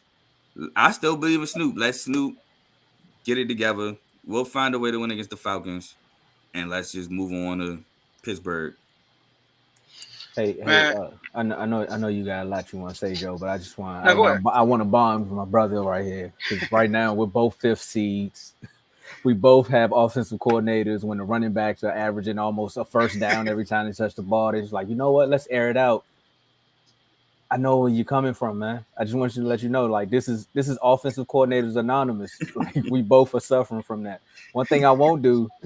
I would never talk good about Kellen Moore, though. That's the only thing you got different from me, because I would never give him his props. Yeah, I got the playoff wins too. That's what also different. We still trying to pick it. That's true. But everything you were saying was like music to my ears. I'm like, exactly. 5 to 6 yards a clip. Just hand the ball off. Easy. 5, 6. Try 7 to 10. See what I'm saying? See, it's crazy. That's Madden stats right there. You know, people would quit the game if you kept running the ball. You averaging that much. They would say you cheating. They're like, nah, how you keep running the ball that good? Because I'm great. That's all you have to say. But go ahead, Joe. No, I like first of all, I might gotta change the colors of the logo. You know, after this comment right here. All right, but anyways, y'all, I think y'all solid playoff team because for y'all to not make the playoffs, y'all gotta literally lose out for real. Yeah, y'all gotta lose all y'all games because y'all got a 2-game lead on the Patriots and the Jets, and y'all got a tiebreaker on both of them. Y'all whooped the Jets and y'all beat the Patriots, so they gotta win out, and that ain't happening. The Jets ain't winning out. And the Jets got a better chance, but we know for a fact the Patriots ain't winning out. So y'all solid. But so let me ask you this though. All right, so I watched that game, and I'm with you. In my notes, it was run the ball. J.K. Dobbins back-to-back elite games. You know what I mean? Oh, and he's still hurt. He don't even have his full burst yet, and he killing. So you said it. Greg Roman didn't run the ball more, but what's that with Justin Tuck, man? Justin Tuck, Tucker. Sorry, yeah, Tucker. Don't disrespect my dog. It's a Giants. My bad. You know, the Ravens too, but that man. It was just a bad game. Like I said, Yeah. it was one of them days. Crazy. One of them days, like I said, from the opening punt return, I was like, yep, just one of them days, I guess. I'm going to throw out one more thing. I knew it was going to be one of them days when he missed the 2 field goals for my fantasy team, too, because I'm like, once he missed, it's over for me. It's over. You know, I think once he missed that field goal, it literally, like, he's the only kicker that could take the energy off a team. Like, I think once he missed that field goal call before the half, y'all were like, dang, like, yeah, this man's not meant to be. Like, yeah, it's just, it ain't our day today, fellas. But look, Carl, I know you down. You feel me? I'm not down. I don't want to kick you while you're down. All right, I'm about to. I'm about to jump off the turnbuckle and just fall on you. All right, real quick. So look, now you did sound like an Eagles fan. All right, when you told Tay they won a Super Bowl. That's what Eagles fans do. This is kind of a shout out you and the Eagles. That's what the Eagles fans do. Eagles fans talk trash all week. You kind of talk trash all week. You know, there's nothing wrong with that. And then when you he started it because remember when we beat the Broncos, he said, "Oh, you only put up 10 points." That's why I talk trash about the team. Okay, that's good. Okay, I got you. I got you. Let me keep talking about you to get on the Eagles. But anyway, right? So but no, but that's what I get down that. But I do want to say this. You say y'all beat yourselves, right? Mm-hmm. Would you say the Steelers beat themselves last week? You can say that. I mean, all right, the only difference I would say in those interceptions is we didn't have a guy just stand right there and catch the ball. We actually undercut except for the Marcus Williams. That was a layup. Yeah. Marcus Williams was a layup. I give you that. But the Patrick Queen one, he undercut it, and the Roquan Smith one, he undercut it. The Marcus Williams one, that was just a layup. That was just, here you go, take that. Yeah. Well, I wish Tay was here. You know, I wanted to talk to him more about the Cleveland Browns, but so how confident? Looking at our schedule, y'all got the Falcons, Bengals at the last, and y'all got the Steelers in between. Where do you think y'all gonna finish at? 9-5. I want to be a arrogant SOB and just say 12-5, but I don't think we'll do that. Lamar might be back this week though, so I think we'll beat the Falcons and the Steelers. I don't know, man. The Bengals play so great. I just want you to remember that. Hey, the Bengals. I told y'all last year, and I told y'all to start the season. I like the Bengals. I think the Bengals gonna get us. They owe us for the last W we got on them.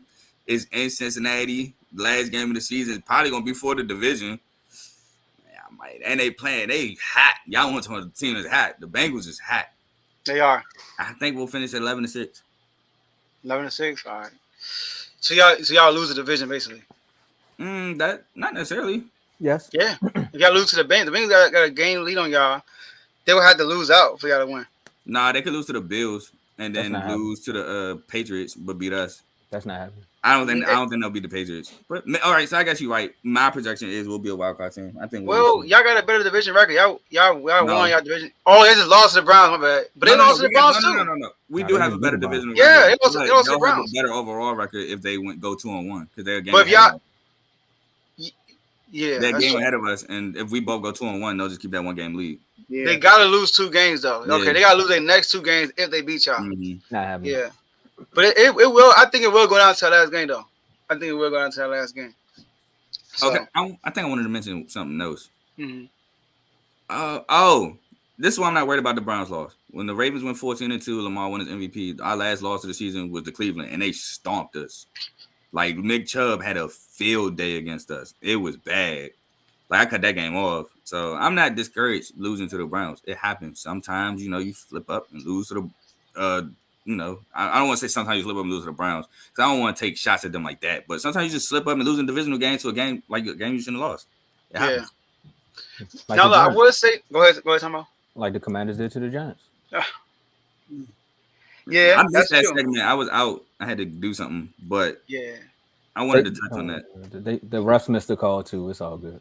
I just wanted to touch on the fact that just sometimes they miss calls. Like the face mask y'all didn't get, which really wasn't a face mask. it wasn't. It wasn't. But Carlton Davis got that exact same call called on him against the Bengals, like the game prior. So I mean, officiating is just different. I don't think Man, terrible. nobody. Yeah. But what about to say? He made me do my chain of thought. I forgot. But yeah, man, you're down the stretch. Oh yeah, y'all had to win these next 2 games, and if y'all lose to the Bengals, it can't be an ugly loss because y'all gotta gain some type of momentum to the playoffs. Y'all can't end the season on a bad note, looking ugly like y'all did against the Browns. You know what I mean? So That's and a it's fact. crazy. Y'all have the Browns ain't in high power, so I wasn't expecting them. They did miss 2 field goals. They should have had 19 points. But Yeah. y'all have players on defense that can make y'all top legit 5 defense. To me, I do. I think y'all had the personnel. Y'all and the Dolphins are confusing to me. Y'all on paper, y'all look good, but then I don't know. Y'all, these weren't an issue though. Really, it was y'all offense. But I just want to say that when y'all do play these high power teams, we'll see. But obviously, we'll get you back on.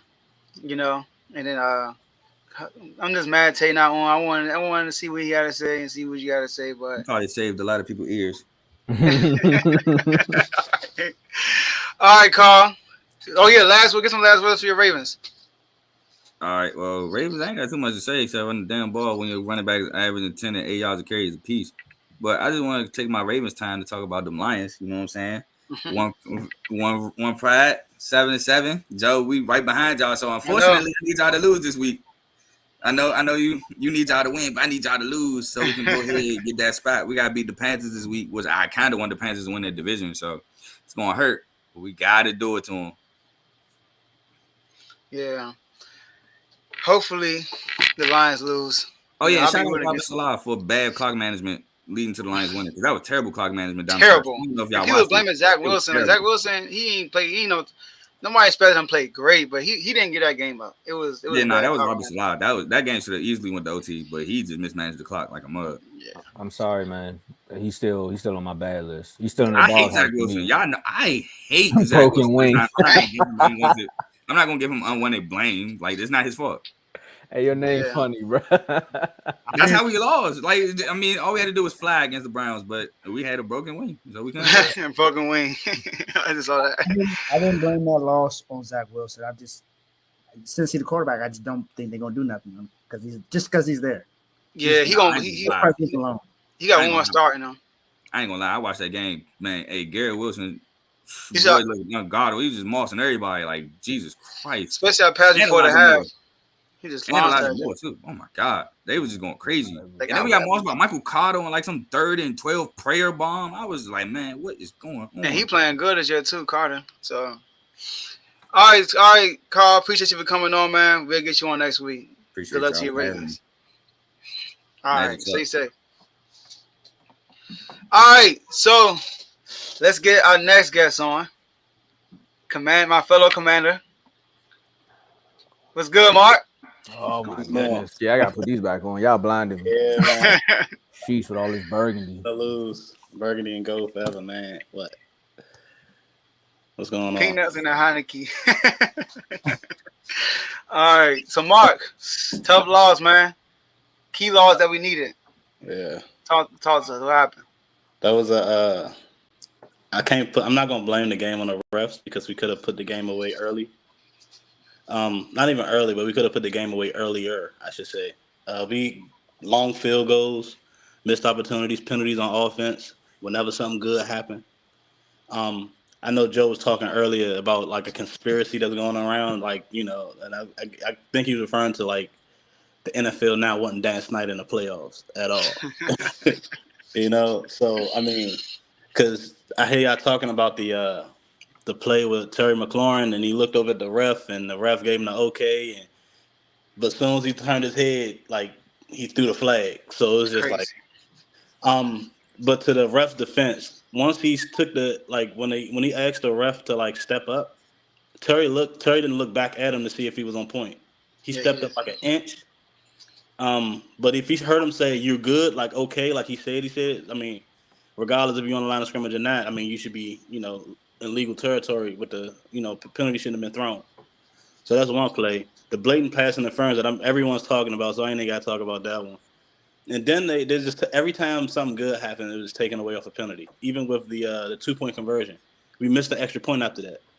So I mean, they say it was a pick play, but if you're anywhere else on the field at any time and you like going to do a route, you say you do a comeback, you go into the cornerback, you create contact, and then without pushing him, you turn around. So I mean, that's exactly what happened. He looked up, I mean, he ran. The cornerback is sitting right there. So what did he do? Create contact and turn around. And they call offensive pass interference. And that took away a 2-point conversion at a critical moment. And it kept happening at critical moments. So it's not like we'd get the ball down the field, everything would be going easy, and then boom, penalty, back us up. We're on a 2-yard line, penalty, back us up. Heineke scrambled to the 1-yard, half-yard line, penalty. Next play, we had to back up. So, I mean, we beat ourselves, but at the same time, they had help, you know. So I mean, probably one of the first few times this season where Washington was like, you know, 67% chance to win on FanDuel. 67% of people betted that Washington win. So I mean, we can say I think that's probably like the first time that happened all season for real. So I mean, like, It scared me.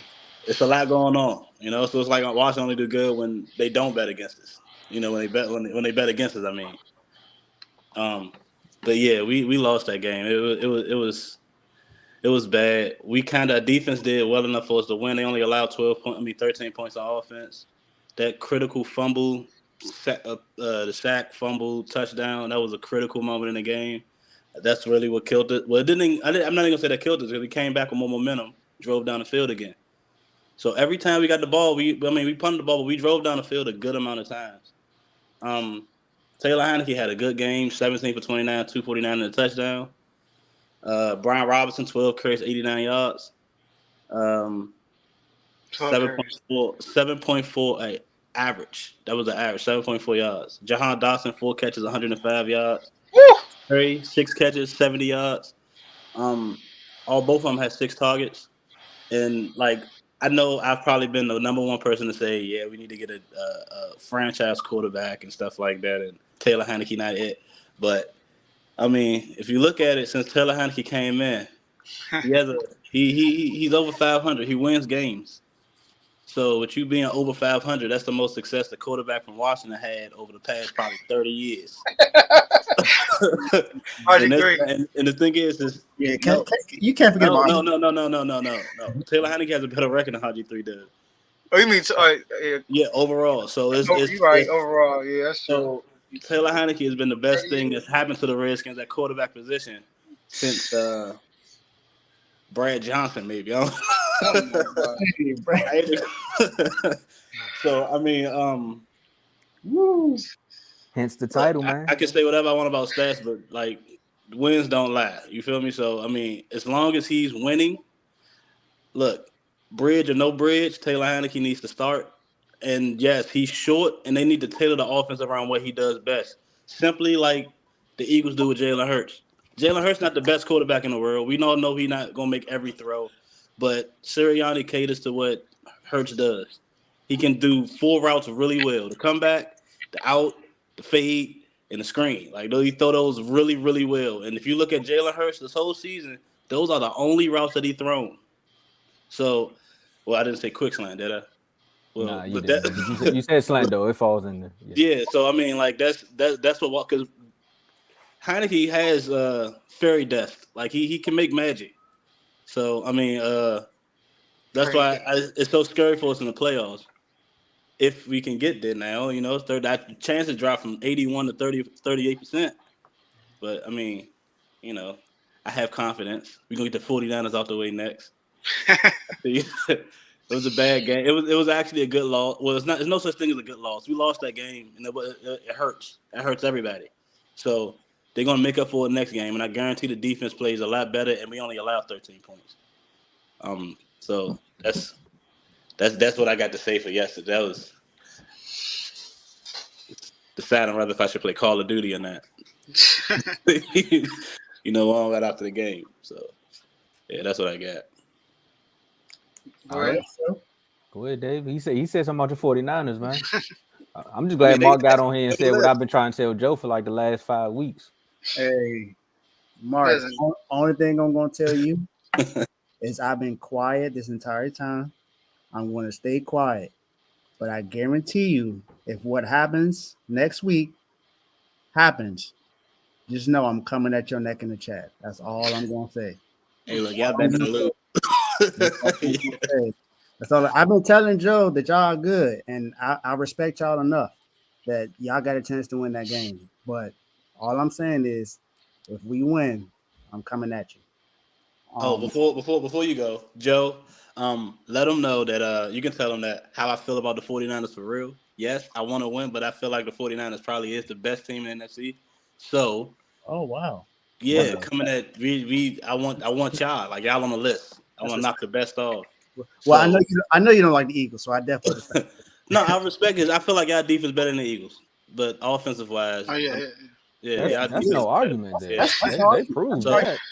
We definitely had the best defense. Our defense better than the Eagles, but their offense is that's debatable. It's their offense is better. Man, they offense get some lucky stuff, man. Like I'm going off for what they've done. We watched the games, man. They be getting some lucky stuff, but their offense is really lucky. Their offense is better than out. They have the better quarterback. They got the better receivers right now, so they have a better offense. But all I'm saying is, I believe in my defense. So I got if we play them in the playoffs, all I'm going to say is watch out. That's all. Their offense is better mainly because of Jalen Hurts in that system. That system, but I want to say I can't throw MVP because of that. That's just I kind of. No, I mean you can't fault the man because of the system. Yeah, he's performing. I know, but like he's not the best at his position this year. It's not. That's not the MVP though. That is the MVP. You got to be the best at what you're doing. You got to be the best at your position to be the MVP. Not necessarily, because if when did it not happen? if you look at it last year, Tom Brady pretty much was the better quarterback last year, but they gave it to Aaron Rodgers because he had the better record. Patrick Mahomes is the best quarterback every season. He But is. I'm talking about. MVP, I'm just talking about last year. I'm just talking about last year performance. Brady had the better performance last year. If you look at No, he did. Brady threw the ball a million times. That's why he got them stats. What I'm saying is his stats looked a little bit better. That's what I'm just talking about his stats. His stats look better. A-Rod was the best quarterback in the league last year. So he got that MVP. Can I finish, sir? He won't let you finish. I'm sorry. I'm pulling the Kevin. Yes, though. He's like, "Can I finish, sir?" I'm pretty much agreeing with Joe. You can't blame Jalen Hurts for playing well in that system. If you look at any quarterback, they play well for their system. Patrick Mahomes, that system is catered to him. He's able to do what he wants to do in that system. Brady, when he went to Tampa Bay, he bought that system he had in New England to be successful in Tampa Bay. If you look at Aaron Rodgers, that system is better for him. Taylor Heineke, that system fits him. It don't fit Carson Wentz because look at the difference between when they were both in there. Taylor Heineke plays better with that team. He has more moxie. He puts more energy in that team. That's just how it is. And then you look at even look at this year. Look at the difference. Even though Brock Purdy's only played 3 games, look at the difference between him and Jimmy G. Jimmy D played well, but he didn't play like this. He didn't All right, play. y'all. Listen, I want to turn this to the Eagles segment. You know, forget them Eagles. I know. Let me put them on the grill real quick. But one thing I want to say about Taylor Heineke too, though, is that he makes some really dynamic passes. He really does. But Joe, like you said, he always makes those mistakes when you don't want him to. He makes them. You want him to do it. You want him to do it early, so he won't do it late. Crazy thing is, those are coachable mistakes. Yeah. Listen, Taylor Heineke had. All right, listen. He took a bad sack when we had a good drive. Yep. Took a terrible sack, throw the ball away. Mm-hmm. That sack took us out of field goal range. That's number one. He got sacked, fumbled. You can blame the offensive line. I got you. You fumbled once, so your awareness should be heightened. You know they are trying to get the ball out. Exactly. You fumbled in the red zone when we got another momentum drive. Yep. 2 momentum drives we had was taken away because of Heineke. The run on the sideline, he should have scored. But instead, he's trying to have a highlight play like he did with the Bucks. He should have cut up. He should have cut up. He tripped. Now, Jahan Dawson did miss a block. I get you on that. But he should have cut up. He tripped. He had a lane right there, but he went to the corner. He tripped. Yep. Once he cut, he had it. The defense. Yeah, he didn't trip trying to cut though. He was trying to dive. He trying to react. I'm telling y'all, he's trying to react. He was redirecting his moment. That's why his feet ain't hit the ground the correct way. He was trying to. And he almost threw an interception in the end zone. Yeah. When y'all were in the red zone, he almost Like when he did that, my whole heart dropped on the floor. Like for real, my heart dropped on the floor right there. And then he like this. He almost I seen what he was trying to do, but Jahan ain't react the way he did. Like so, You like can't- Jahan you did- can't- yeah, you he can't- didn't react that. I'm sorry, you can't blame that on Jahan. You can't blame that on Jahan Dawson. Well, Blake, what? No, Jahan should have blocked him, Yeah, but Taylor Heineke could have cut up though. Jahan wasn't even trying to block him. He just ran right past us. Yeah, Jahan ain't do what he ain't do what Jahan thought he was gonna do. Can I ask my Commander fans a question?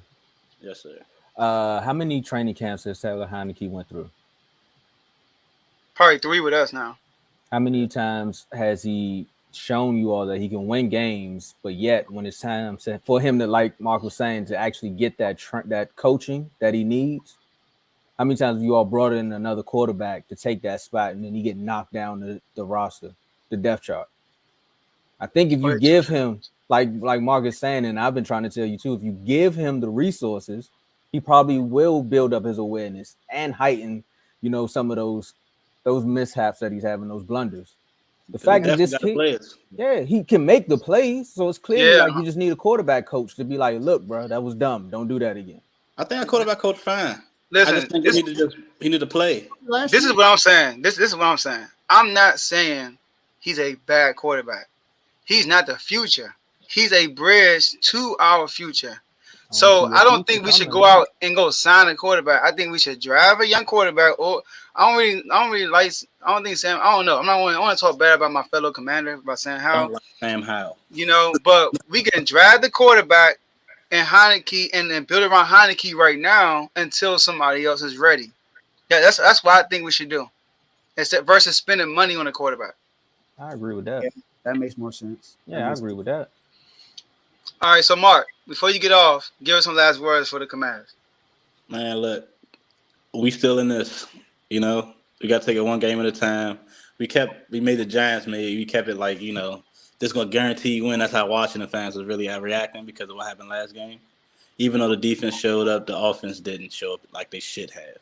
So, hail to the Commanders, So, And Mark, also, I want you to give a message to people that called you crazy beginning of the season. They say that we're gonna make the playoffs. We were 1-4 at one point, and they were laughing at you. You were saying things like, "We're getting better," and people were like, "How you gonna get better? Y'all 1-4." All those people. I want you to give a message to those people real quick. oh yeah, I want to tell Because you haven't really heard each other lately. I know I have. I want to tell all y'all that I don't know what y'all looking at. Like you look at the end of the game instead of looking at the actual game to see what was wrong. As a fan, you look at the game and you lose and you're like, "Oh, that's it." But as a former player where I used to play, I look at the game as like an athlete. So if something is going on, I can, in the eyes of an athlete, can you improve this? And yes, if you can improve this, you can get better. Washington has a good coaching staff, and everyone knows they have a good coaching staff. Might not be the best, but it's a good coaching staff. So with coachable mistakes, you should be able to get better. And just like nobody was listening. Every time I say something, no one listens because it just sounds outrageous. Like saying Washington got the two best safeties in the league, best safety tandem in the league. It's true. Derek Force and Cam Curl, the two best safeties in the league, like the two best safety tandem, not 1 and 2, but like they got two safeties in the top 5. So I mean, like, ain't no other team got that. So it's we coming for the 49ers neck. That's all. So I mean, I just want to throw out there 2 things. I laughed when you said y'all were gonna win the division. Not that y'all can get better. Oh, sure. That's when I laughed. We could have won. We could have won the division, but we beat ourselves. We shouldn't have lost a couple games that we lost, but we could have. I'm probably the only person in the chat that didn't laugh at all. But like what I do want to say though, I do want to apologize to the Eagles fans. I talk a lot of trash. I still believe y'all not better than us. But y'all actually, what Kevin said, this is Kevin said y'all was gonna win 13 games. Like this record was 13-4. And he was right. I'm not saying they're gonna lose out, but they hit 13. So I mean, it's a feat right there by itself. Hey Mark. Yeah. When you walk in Baskin Robbins and you see all the 31 flavors, that's what their schedule was. It was slim pickings, bro. I would have said they were gonna win 13 games too, bro. Like, come on, it was that easy. Funny, you're right. You're right. But I don't think I'm not trying to hate on Hurts, but I don't think he deserved MVP because he's not playing quarterback better than the best. He's not being the best quarterback in the league right now. So who should get it then? The system is catering to him. So who should get it? Who should get it? Yeah. Patrick Mahomes. Like that's Patrick or Tua. Like that's It's 2-0. Yeah, I'm serious. All right, wait till the season is over. And I gotta after every game, y'all say, "Oh yeah, Tua, but then Tua come back and do something miraculous and be like, "Oh, Tua's back." All right, but I think I think number 1 or 2 right now is it's Patrick and Josh Allen. So I mean, you'll see when it comes out because this is the way everyone's betting. So I mean, so you got Tua, Josh Allen, and Patrick Mahomes over Hurts. No, I mean honestly, Hurts should be like number 2. He's probably number 2 right now or number 3. I don't have him there, but overall, Hurts is like top 3 right now, and I don't believe he'd even deserve it. So who's your top 3? Is your top 3 Mahomes, Allen, and Tua? Yep. Okay, I want to say one thing again, Mark. Thanks for coming on the show, but I want to say this because we know Kevin gonna kill us with all these statistics.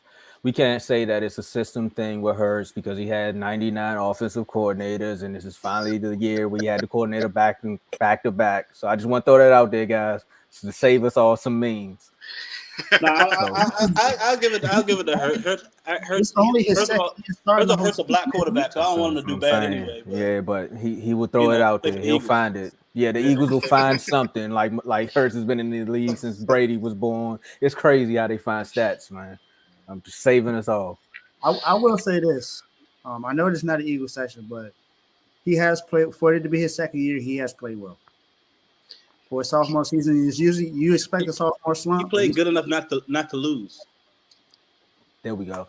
Let's go to the next subject. Be quiet. It's gonna get ugly in here. He played good enough not to lose. It's gonna get ugly. It's heating up. He's a winner. That's all it takes to win the game. He's a winner. So I mean, it is what it is. But he does. Yeah. He's a winner. It is what it is after that. Anytime you go get somebody's best friend from college, of course they're gonna start throwing the ball perfect. Look at Burrow. Look at Derek Carr. It just happens. AJ Brown not in their number one for real. It should be Devontae Adams, but that's just me. That's another topic. That's for another day. topic. I'll bring that up on Thursday. I got you. I'm with you, bro. There's gonna be a good episode. There's gonna be a good episode. All right, Mark. Appreciate you for coming on. We'll definitely get you back on. Let us know if you could. Especially, hey, Dave on the show, 49ers fan. If you free next Monday, let us know. To the Commanders, you know. My guy Mark. I'll see you next Monday. Let's get it. All right. We got 2 more left, y'all. 2 more left. 3 more guests with 2 more segments. All right. Next segment, we got the Bills and the Dolphins just played. So to represent the Dolphins, we got Jay Moolah. What's good, J-Mo?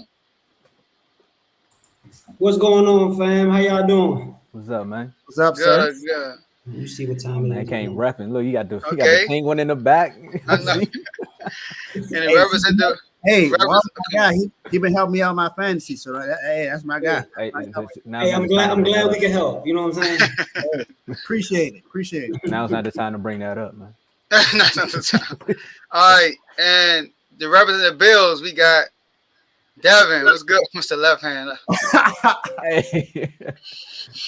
This man, what's good, Devin? Yeah. I ain't seen you since week 1. Where you been at? Who? Hey, I've been winning. So you got one of it all. I've been winning.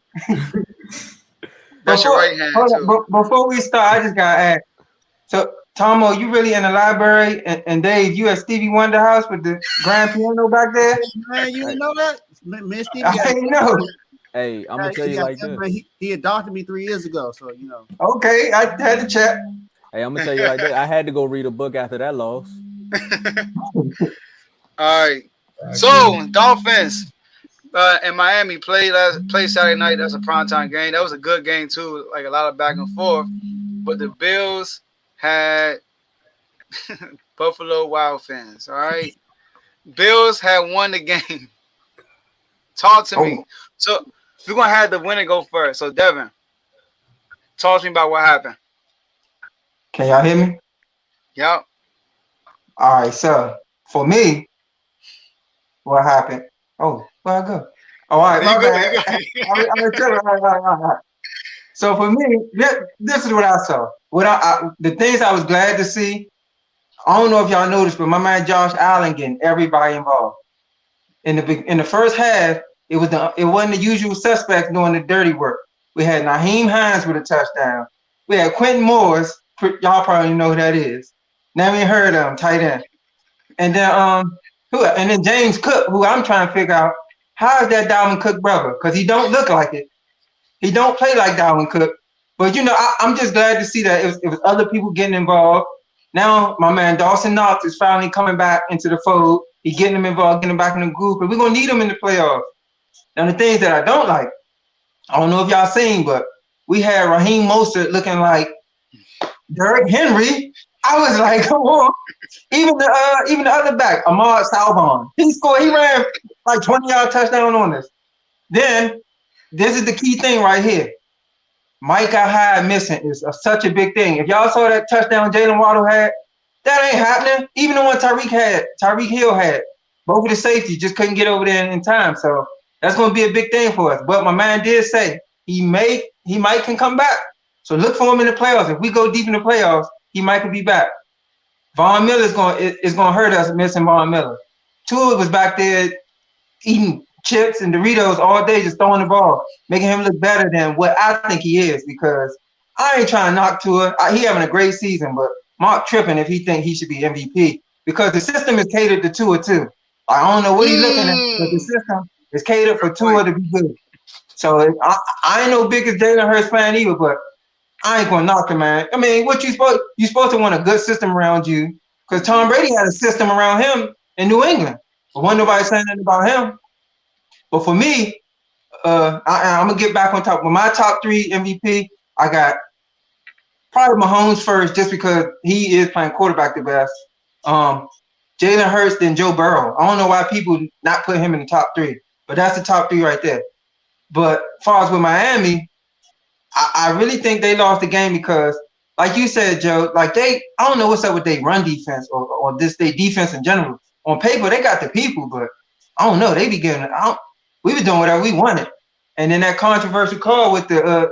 I like some of Josh Allen plays, but he don't protect the ball well enough for me. You see, he had the fumble, and then him trying to dive over the goal line for the touchdown, which it worked out, but it might not work out all the time. Like, it's 50-50 in football, so those are my key points of the game. But at the end of the day, a W is a W.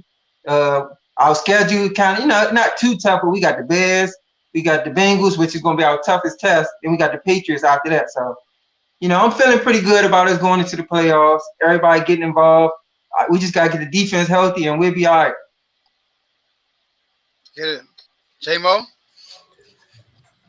Yeah, first off, Tua is not in the MVP discussion no more. And as a Dolphins fan, I'm going to say that, you know what I'm saying? And then when he said that the system benefits Tua, I ain't like how y'all just leaned back like he was taking shots at Tua. You know what I'm saying? I feel a little disrespected over here. But anyway, no shots. We were just confirming that's all. It's cool. Look, it's cool. What you said about Josh Allen, like he won't take care of the ball, I believe that as well, because before the game started, I'm like, he's gonna give us 1 or 2. We just have to make the play. You know what I'm saying? We just got to make the play.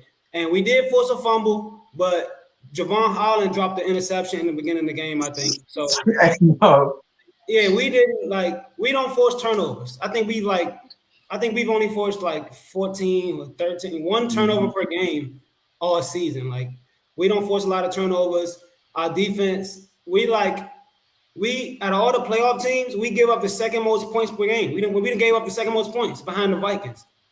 We didn't give up the second most. Like, we give up a lot of points. Our defense, it's like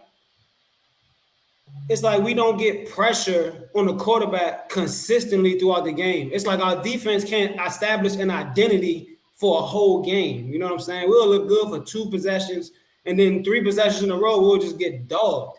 Then we'll come back and force a fumble like we did. Like, there's no consistency with the defense. Our defense doesn't have an identity. I thought we did when we picked up Bradley Chubb, but Melvin Ingram, I haven't heard his name in a few weeks. Like, he started the year off as all pro balling, and then he just fell off. So, our defense was one of the biggest takeaways for me.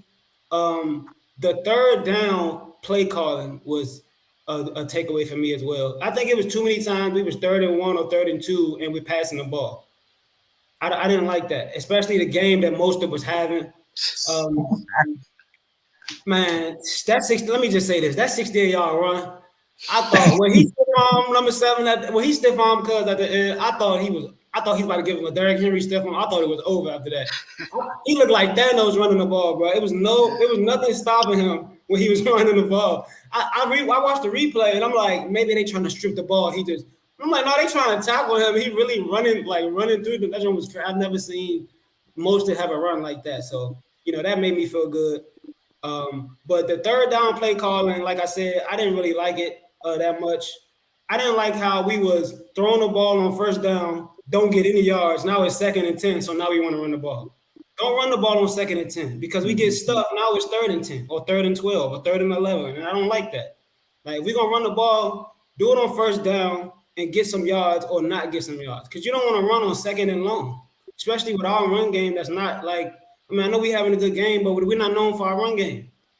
But I like how we did establish the run game because we haven't established it all year, so that's a bonus. And also, I want to say we can play in the cold weather. I need everybody to shut up and stop saying Tua can't do this, do that in the cold weather. Not y'all. I'm just saying the media, just period. That's all I hear about Tua, that we can't play in the cold weather. Like, we played a hell of a game. I'm not afraid of the Bills. If we have to see them again, I'm not afraid. Like, we were right there. As great a game Josh Allen played, we were right there. And we're a few plays away from winning the game. So I'm confident moving forward. Our schedule, I think we got the Jets, the Patriots, and the Packers. So, you know, we win that out. We went out, which I think we're gonna do. We head into the playoffs with some momentum. And as far as our seeding goes, it really doesn't matter. We just gonna have to be prepared to face whoever, because it's not written in stone who we gonna face or have a favorable matchup. So we just gonna have to be ready to face whoever. Yeah, AFC gonna be lit this year. Yeah, because you know when Bills lost against y'all in Miami, everybody kept saying it was because of the weather. But then when y'all lost against the Bills, I don't think nobody brought up the weather.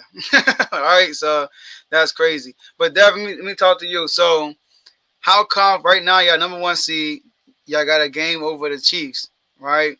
So how confident are and the game over the Bengals, right?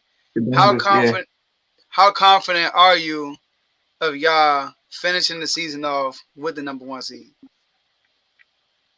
On a scale of 1 through 10. I got to see what the Chiefs schedule is. I don't know what the Chiefs schedule is. So based off of that, because like I like you said, Joe, the AFC is tough. Like it's gonna be tough in the AFC this year. The Chiefs, the Chiefs got Seahawks, Broncos, and Raiders. Seeing them three W's to me. Only team that I think might have a chance, only because I just seen what the Chiefs did out there against the Texans, but I don't think they're gonna go out. I think they're gonna fix everything. I don't think they're gonna go out there and let that happen again. It's the Seahawks. I don't have faith in the Raiders. The Broncos, I think they just gave up on the season, and I don't know what's going on there. And for us, I don't like how. I think he need a couple more games under him, but I don't like how Tre'Davious White playing. Like, he got to get back to that top 3 corner in the league type guy, and he ain't that. Then we missing the safety, missing Von Miller. I just think that we getting W's in the win column, but it's not making me feel like at the beginning of the season when we was like, oh yeah, Bill's going to the Super Bowl, Bill's going to the AFC Championship. I don't feel like that, and I'm not going to sit here and stunt. You gotta be able to know or talk when your team is, we winning, but that 20-12 win against the Jets, I wasn't super impressed with that. I'm happy with the win against the Dolphins because the Dolphins are a good team to me. So you take those type of wins any way you can get it. But so I mean, about 75% confident that we finish out with the number 1 seed. Mm-hmm. All right, yeah. And I would y'all got 80. David Tambo? I would say 75. I would get like 80 to 90. Like you got the Bears, the Bengals, and then the Patriots. The Bengals, the Bengals a good team though, and then the Patriots they always play as tough. Yeah, but they're not catching y'all record wise. And with the Patriots, after like I said earlier on the show, I don't know if you're saying if your wide receiver throwing touchdowns to the other team, you got that. Wait, that was crazy. Tom, they only game back. They only 1 game back. Bengals are 10-4. The Bills are 11-3. Yeah, they game back. They not losing to the Bears. The Bengals. Yeah. I looked at the Bengals schedule. If the Bengals beat them, they take over. Yeah, but that's a 50-50 game. Yeah, that's what I'm saying. That Bengals and Bills game. That's the game right there. That game matters. So that game truly matters because have to play the Ravens too, though. Yeah, they can lose. What I'm saying is they got a chance. If they beat the Bills, they have the chance to take the number 1 seed. And they the hottest team right now. That's why I'm saying he should have a higher chance. Tombo's saying, I get you saying, Tombo. You don't like the Bengals schedule. That's what he's saying.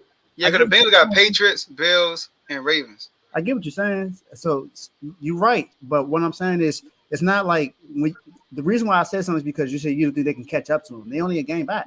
That was my point. They only a game back. I still don't see it though. Yeah, so like the Bengals, they beat the Patriots. To win the division. They had to beat the Bills though. They had to because the Bills got a tiebreaker with the Chiefs already, and so did the Bengals. But both of them beat the Chiefs. But look, if the Eagles win, then they can win the division. They can win. None of y'all can't lose no more because the Chiefs might win out, bro. I'm sorry, it might just win out. That's true. They might win out. So go ahead, David. I think the really only other thing I had to say was Tua's actually been really good on third down this year. He's thrown 11 touchdowns, no picks on third down. So he's played well. 65% completion percentage. So he played well on third down. And what I'll say about Tua being a system quarterback, remember that system is the same system in San Francisco. Mike McDaniels bought the same system he had, and boy, that's why Raheem Mostert played so well. because he played well in that same system. That's why Jeff Wilson Jr., even though he didn't really play yesterday, I don't think he played at all yesterday, but those two running backs came from San Francisco, so they know the system. Some of the people they got in that personnel knows that system well enough. That's why Tyreek Hill's so good, because he can get yak yards. Jalen Waddle can get yak yards. You can get Raheem Mostert, Jeff Wilson Jr. And one thing Tua proved this year is that he can throw a deep ball. A lot of people said he pushed the ball down the field a lot. He proved that. He proved them people wrong this year. So I'll give that to Tua. He definitely proved them wrong that he has a deep ball. So but that defense, that's probably the biggest thing wrong with the Dolphins right now is the defense. There's no identity. You have a top 5 cornerback that's back there. You have Phillips back there, who's a really good pass rusher. You got Bradley Chubb, and the other guy, I haven't heard from him since what? Melvin Ingram, yeah. I forgot he was even on the team, honestly. I forgot he was on the team until you said something. Because he got no swag. He just got his jersey, no sleeves, no tattoos. He just looked regular. So if he ain't sacking the quarterback, you don't even notice. That's a fact. Jamin Davis. But the Bills, once y'all get healthy, I think y'all can be fine. I will say 75-80% chance y'all went out and carried the number 1 seed. So I mean, that all I gotta say is that was a great game yesterday. And they running the ball now. Like, that's the one thing the Bills wasn't known for. They running the ball now. Yeah, like, that's an element that adds a whole little plot twist to all this. Barely. And then let me say this. We dinking and dunking. Feature Mike Gesicki, please. Like, you know, please. Fantasy football, please. Feature Mike Gesicki. Like it's no way, as much as we get in the red zone, that he don't have the touches that he can get. Like, that's true. Feature, like, Sherfield dropped a touchdown. I know he was wide open. Like, Gesicki would have caught that. You feel what I'm saying? Like give him Gesicki needs some more touches. That's all I'm saying, man. He's one of the better pass catching tight ends. He needs some more touches. Hey, I'm gonna help you out with this though, because like Dave said, he came from the 49ers, and for some strange reason they stopped using their tight end this year too, up until like last week. So it must be a thing with the coordinators. I don't know, man. It's possible. It's possible. I'm glad you brought up Mike Gesicki. Not a lot of people has been talking about him this year, but he's been playing really well this year. So he ain't been playing at all this year. They're not giving him the ball. In recent games, he has nothing. When you feature him, he plays well. So yeah, they gotta give him the ball, man. He has done nothing since that Ravens game. I'm telling you, it's that gritty, huh? That gritty, and they don't want to see that gritty. Exactly. That's since he did that gritty. She's like, oh no, bro, you can't no more, man. That's messed up. But let me also say this, man. Like, every game, we just get reminded that we're a new team. You know what I mean? Whether it's the play calling or the penalties. Like, I don't know what the stats are as far as what other team has a lot of penalties, but I watch my team and we get a bunch of penalties every single game. I mean, like, crucial penalties on 3rd and 1, and then boom, they gets the first down. Or like 3rd and long, pass interference, they get the first down. Like, we get crucial penalties all the time. And then we got the pass interference yesterday, number 28. What's his name? That was stupid. Oh, that was so stupid. You're done, son. Man. Get him out of here. I just looked up a video on YouTube about him. That joint said he the best undrafted rookie defensive back. Get him out of here. He's done. Pass interference? Oh, my goodness, man. Yeah, in that case, you let them score, and then that's a guaranteed made field goal for the game. Like, don't pass interference. Like, I don't know, man. Yeah. Oh, that's Cater. You talking about Cater Cahoon? Cater. So, all right. So look, before y'all get off, let's give some last words to y'all squads, and we'll start with you, Devin. All right, as far as for my Bills Mafia, we gonna be all right. We just gotta get healthy on the defensive side, because as you see, and you in the playoffs, I mean, unless you really like that, offense just can't win it all the time for you. You saw last year with us with the Chiefs. We had all the offense in the world, but we couldn't make a stop. So that's the number one thing. We got to get good on defense, and we'll be all set. And the only thing I just got some numbers to bring. I looked this up the other day. Jamin Davis has the least most sold jersey in the NFL. That's all I got to say. I'm gonna go buy it. You had the opportunity, on but you sale. bought that. You It's bought the probably on Tyrant sale. jersey. You had the opportunity. You ain't see it in there. I think they sell it. I think they selling it at Bojangles with a Bo-Berg biscuit. Every Hey. Bo-Berg biscuit you buy, you get a Jamin Davis jersey. Nah, man, stop playing my man. He been playing good this year too. Hey, No, he Doug, haven't. He haven't. He been playing better than. He just been playing mediocre, so it looked good. But He been playing good this year, really good. He's been Hey, he's been our best linebacker all year. that ain't saying nothing. It's Bostic and We got a better defense than y'all, Devin. Whoa. I ain't talking about the defense. Hey, Yeah. hey. Hold it, big fella. Hold it. all right, He's been our best linebacker, so that says a lot. If we are a better defense than y'all. That don't feature him. All right, all right, all right, man. Enough of the slander, man. All right, J-Mo. So you can get All a right. two-piece I in just the want- I don't jersey. understand how he a Bills fan. He don't even pay his own bills. We see that light back there. No, hey, look, my Dolphins, man. Listen. We're gonna be all right. We had 2 bad games in a row. We took an L to the Bills, but the way we played was a step in the right direction. This is the step we want to go into to head into the playoffs to get some momentum. We've been struggling with injuries. I know other teams have been too. We've been struggling with injuries in the secondary all season long. And last night, it could just continue to be exposed. So my advice to the Dolphins defense, if you cannot dominate without forcing turnovers and getting 3 and outs, if you cannot dominate that way, then you have to force some turnovers. I always think about the Saints when they won the Super Bowl with Drew Brees. They were not even like a top 10, top 15 defense, but they led the league in turnovers. Greg Williams. So if you're not gonna, shut down the yardage gains and stuff like that, then take the ball from them once or twice per game. We don't need to shut down Josh Allen or shut down Patrick Mahomes or shut down Justin Herbert. We just need to make timely stops. So we get a few turnovers, get our offense a few more possessions. I think I like our chances. I like our chances. Melvin Ingram, come on. That's good. All right, y'all. Appreciate y'all for coming on. And we'll definitely get y'all back on the show. Definitely will. All right. So, thanks for having me. Y'all stay safe. All right, Teflon Tomo. Hey man. Two-piece. All right, You Joe said two-piece Tomo. in the jersey, man. Appreciate y'all DJ coming Dowdy. on. Yes, sir. All right, dude. All right, let's get it. All right, y'all. All right, listen. I know we I'm going to Bojangles tonight. Both of them dudes comedians, man. For real. All right, so we got one more topic, y'all. I'm glad y'all still here with us. The last one. They gonna want to And leave. it's probably the most debatable one They gonna leave. amongst 2 fans. Exactly. That's the crazy thing about it. The Hey, most bro. one is with the, That was good. What's up, Donnell? we got Romo. You on back. mute. I'm on mute. What's going on, man? I don't know, Tomo. They starting to look alike to me. I mean, what you want me to say?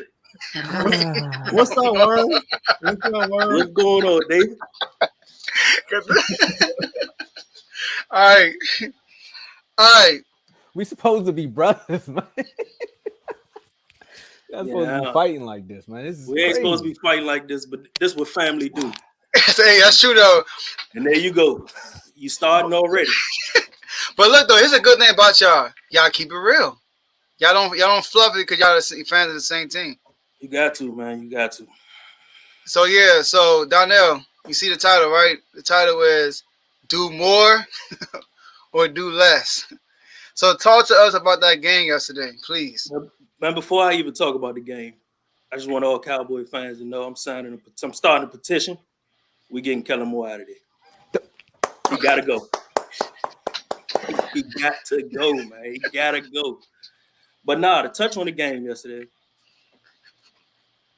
our defense did blow a 17-point lead. I give you that, Tomo. We've been talking about that for Don't the last disarm couple me, of man. weeks. Don't try to The disarm me. defense not showing up over the last couple of weeks. But what I will say is, even though that defense blew a 17-point lead, remember, we hurt. Cornerback number 2 and 3, gone for the year. It's on Dan Quinn now. Dan Quinn, you got to get creative. Mhm. You got to show me something. You got to do something to give KJ some help. At this point, KJ and Deron Bland, your best two corners you got on the roster behind Trayvon Diggs. Nashawn Wright is not it. Trayvon Mullen, I don't think he's going to come in time for the system. He's not going to be it. He a big body, but I don't think he's it. Yesterday, our defense gave you 3 turnovers with the lead, Tomo. He gave that 3 turnovers with the lead. There you go. Facts. There you go. You scored 10 points off of those 3 turnovers. And the key turnover that matters the most was the final turnover in the fourth quarter with 1:26 left. Dak did what Dak always do. 3 and out, get Jacksonville the ball back, and you put your defense out there to get hurt. Again, Kellen Moore, run the ball 6 yards a carry. 1 minute and 26 seconds left. They have 3 timeouts. You force them to use 2. Yeah, That's it. that was stupid. We on 3rd and 4, and we averaging 6 yards a carry, and Dak throwing the ball. It goes back to what I've been telling you at the beginning of the year, Tomo. We talked about this audible game. It seems Dak only want to audible to the run when we down or when the game tied. But when the game on the line to make a big play, I don't blame him for wanting the ball in your hand. But at the end of the day, you got 6 yards of carry, audible to a run. You don't get it, you punt the ball, you pin them deep. I got faith in my defense. We pin them deep. I don't think they drive down the field and score in overtime. But what Dak do? Roll out the pocket, make a silly throw, interception, pick 6. We going home with an L. Then let's get on Dak real quick. Let me get on Dak real quick. Dak is starting to look just like Romo. His name ain't Dak Prescott to me no more. It's Rain Romo. Because he raining turnovers for the last 3-4 weeks. Interception after interception. Against Houston, they came early. One came early, one came late. Against Jacksonville, a team that we supposed to dominate. You throw 2 late picks to let this team back in the game. So you could say the defense blew a 17-point lead, but at the end of the day, we had the lead when Dak threw his first pick. And what they do, they went right, gave him a short field, they scored. We're tied in overtime, we're driving. And what Dak do? Throw a pick 6. At the end of the day, what you want me to say about Dak, baby? He's starting to look just like Romo. Yeah, I was about to say he's thrown the most interceptions since he got back. So he leads the league in interceptions since he got back. So I'm gonna let you guys go ahead. I have nothing to say. I want to hear what you guys say. I mean, I got more time. You want more? I just want to throw that. You want to blame the defense yesterday. We lost our lead. I don't want to blame the defense. We lost our leading tackler yesterday. Who you want to blame? I don't want to blame the defense. I want to blame you. That's what I want to blame. You are fueling this fire within the chat with this nonsense. It makes sense, but it's also nonsense. Yesterday, you can sit here and literally say all 3 phases of the game was terrible. It's just terrible, bro. It's just terrible. It's the wrong time. It's all happening at the wrong time. But to call Rain, Dakota, Prescott, Tony Romo, we will not have that blasphemy on these airways. We will not have that Romo, because Romo would have won that game yesterday with the 2 interceptions. Okay, I'm letting you know that right now. The game would have never went to overtime with Romo. That game would have went to overtime. Let's go back to the Broncos game when he wanted to duel it out with Peyton Manning. What happened? As soon as he stepped on the right tackle's foot, pick, ball game. Romo finds ways to lose games. Dak finds ways to lose games. Romo has ways to win games.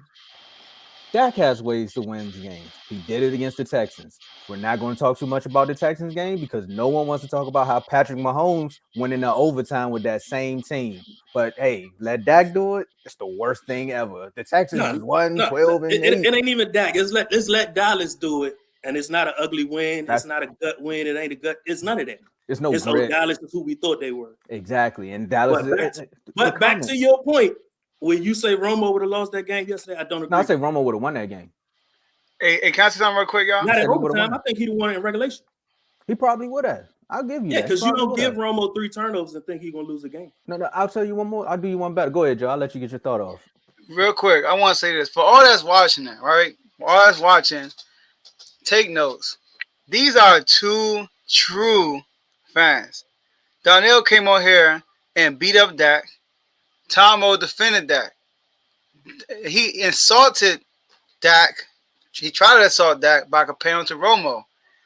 Tomo took that as offense to Romo, and he had Romo back, and Donnell went to go defend Dak. Like, these are two honest Cowboy fans, and then they came together and said the Texans and the Chiefs they came together as Cowboys when they talk about the Cowboys. So I appreciate y'all. Like, people need to take notes and be more like y'all. But go ahead, continue. Listen, man, I don't understand why none of me and Tomo's segments are leading this award show. That's all I got to say. Hey, you know why? You know why they love to hate us, man. They love to hate us because we the great debaters. But what I'm gonna say is, Kellen Moore, Jason Garrett. Honestly, I'm gonna tell you these last 2 weeks. I tweeted this the other day. I tweeted this yesterday, actually. These last 2 weeks reminded me of every year we had with Jason Garrett. These last 2 weeks, this is literally just summed up the whole Jason Garrett era. You pass too much.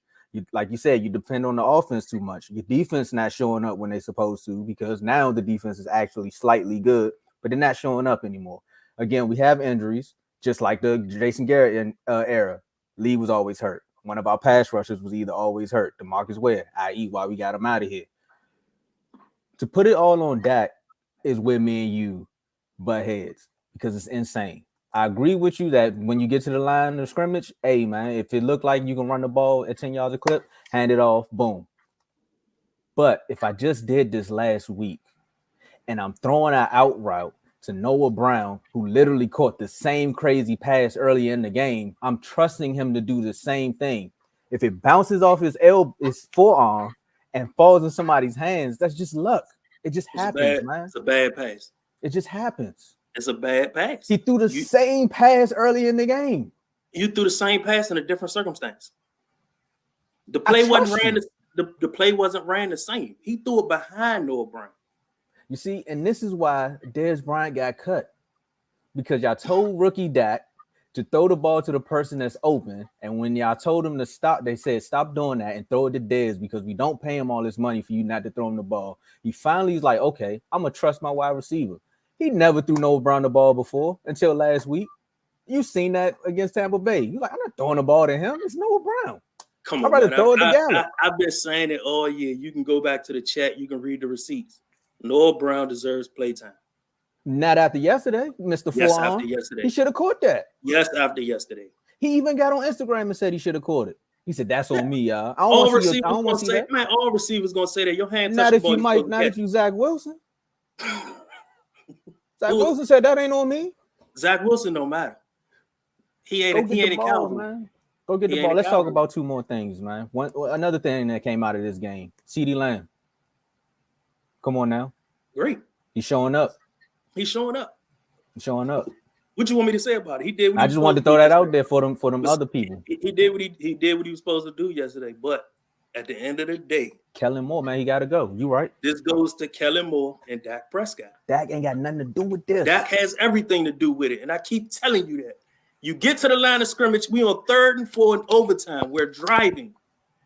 You run. You check out of that pass and you run the ball. You check out of that. They didn't drive on us all game. Every scoring opportunity they had a short field. That's what any team. But it doesn't matter. In overtime, you either run that route on 3rd and 4, and if you plan on throwing it and you don't have a wide open receiver, you get rid of that ball, you punt the ball, you pin them deep, and you depend on your defense. So I believe our defense would have gave us another turnover. So when the quarterback be like, wide split, banana four, yep, all right, cool. Yeah, you got to the line of scrimmage. Hold on. Hold on. Hold on. No. I'm gonna give you why I defend and why I said Romo would have won that game. Because there's been 17 times in Romo's career where he's like, yeah, we're not doing that. So this is what we're gonna do. And hand the ball off and go win the game. So that's why I said don't compare the two.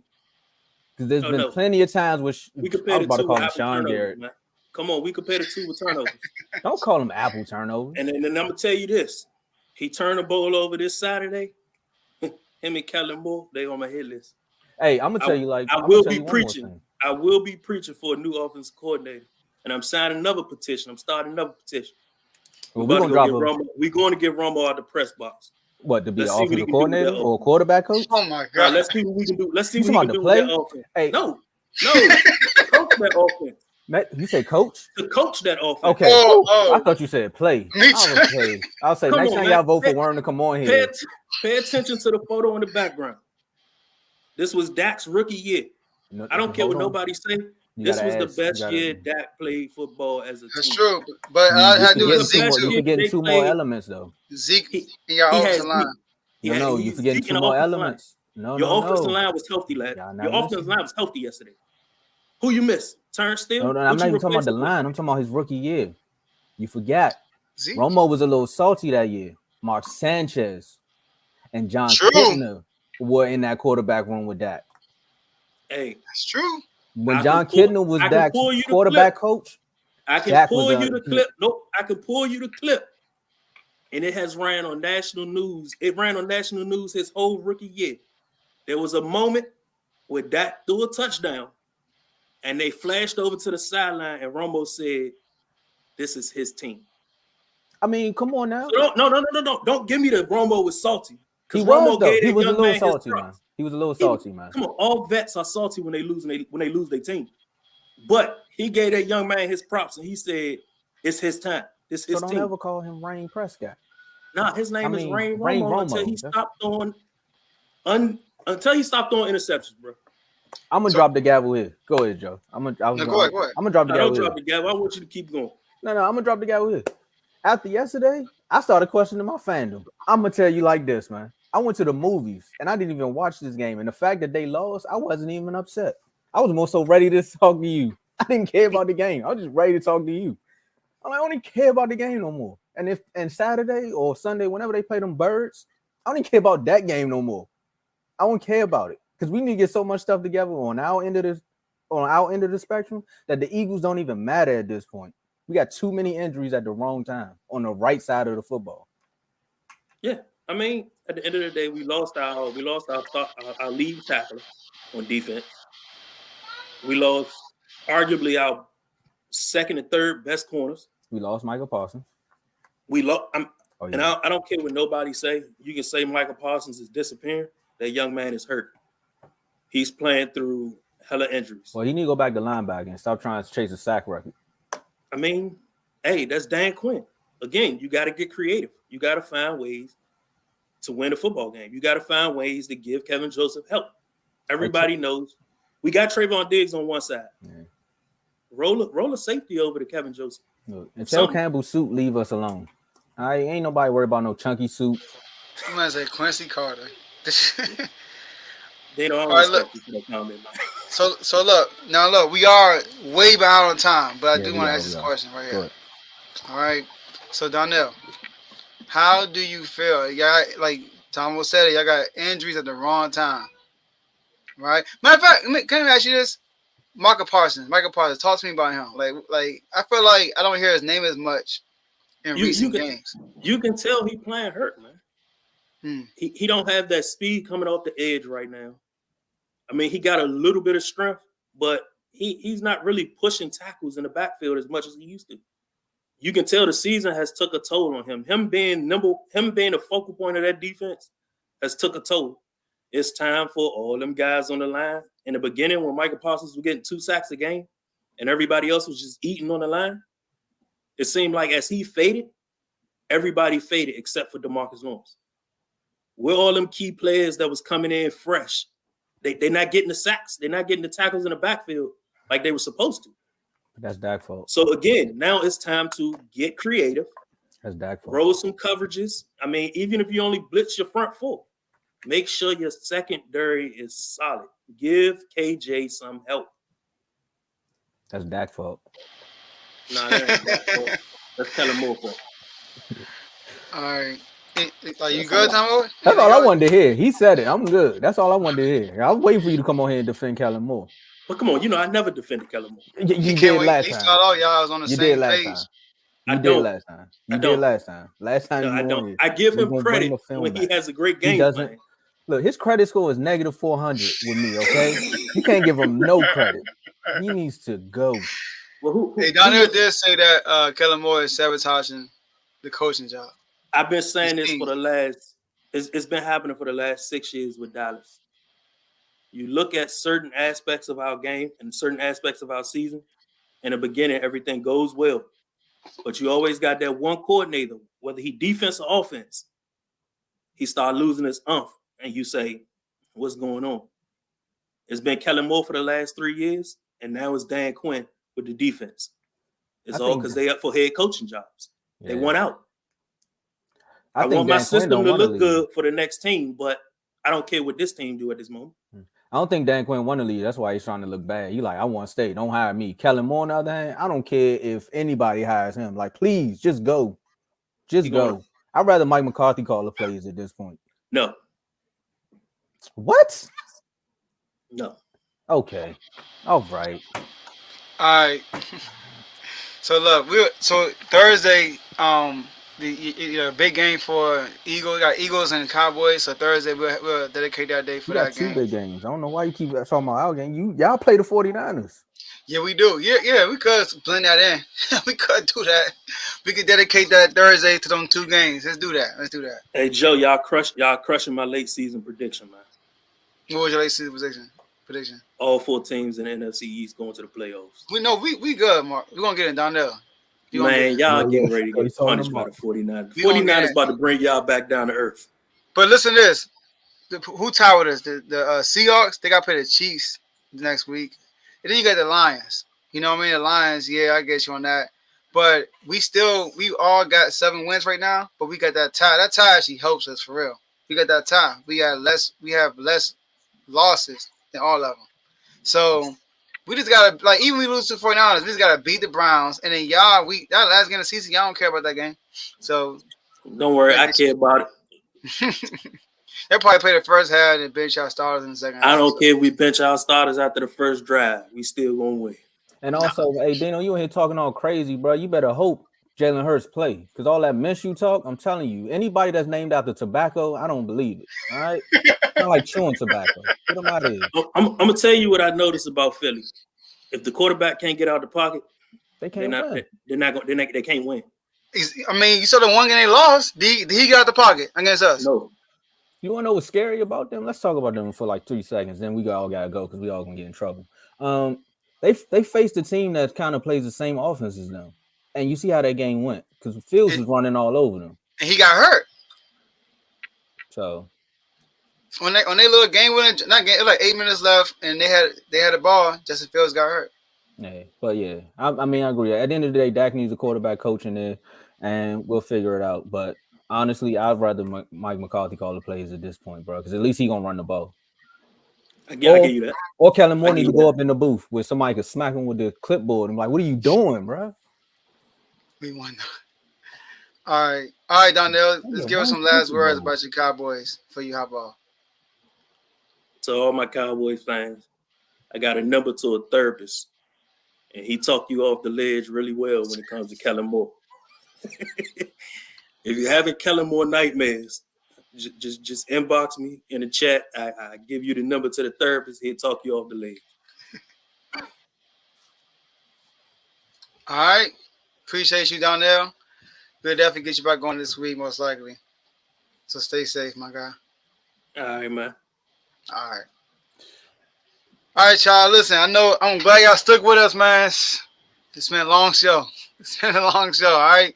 But let's wrap it up. Make sure y'all like this video, subscribe to the YouTube channel. You know, once we end it, you can go back and watch it. We're not going to break it up tonight. We will break up the segments tomorrow, so you'll be able to watch each segment individually. We have an NFL, NBA chat on IG. If you want to join that, put your IG in the chat. That chat on IG actually has debate on there. When we hear people come on the show and say the chat, that's what we're talking about. You get free agency news, trade news. So if you want to join that, just put your IG into the comment section. And also appreciate y'all for using the comment section. All right. And you got Blaze in here. He called him tobacco. I don't trust nobody's name that's tobacco. All right. So appreciate y'all. So we're going to get some last words in. It's been, here you go. Hey, listen, Command got both jerseys right now. Versus Commanders.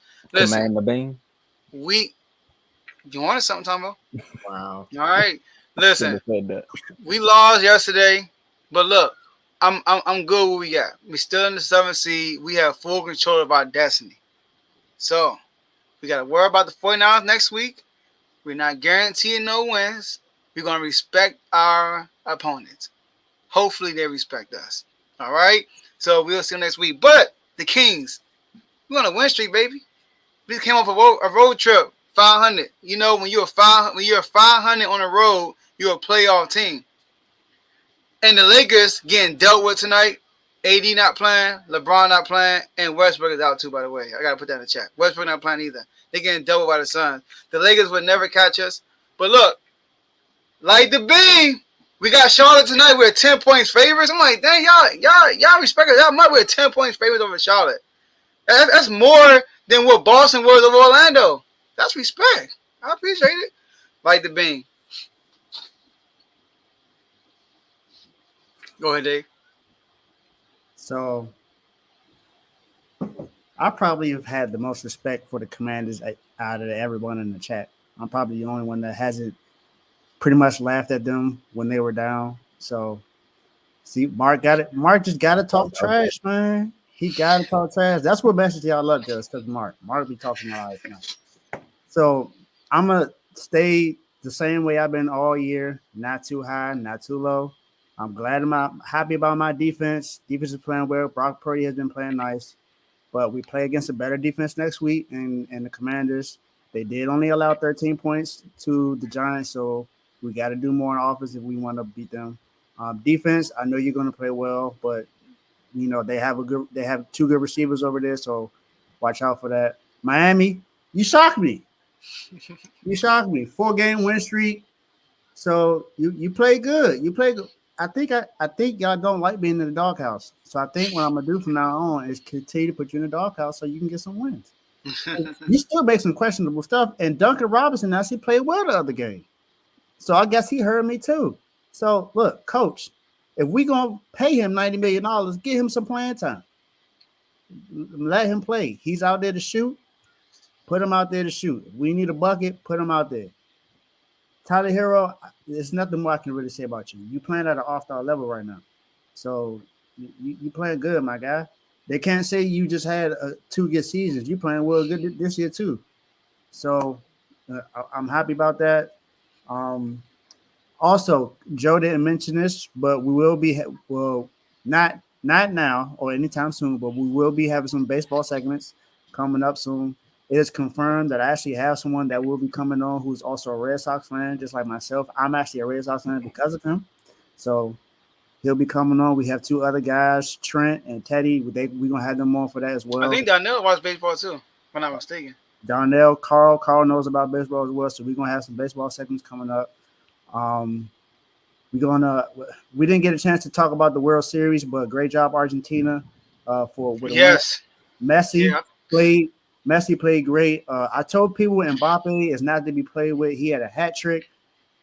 That man is he's crazy, man. He's really good.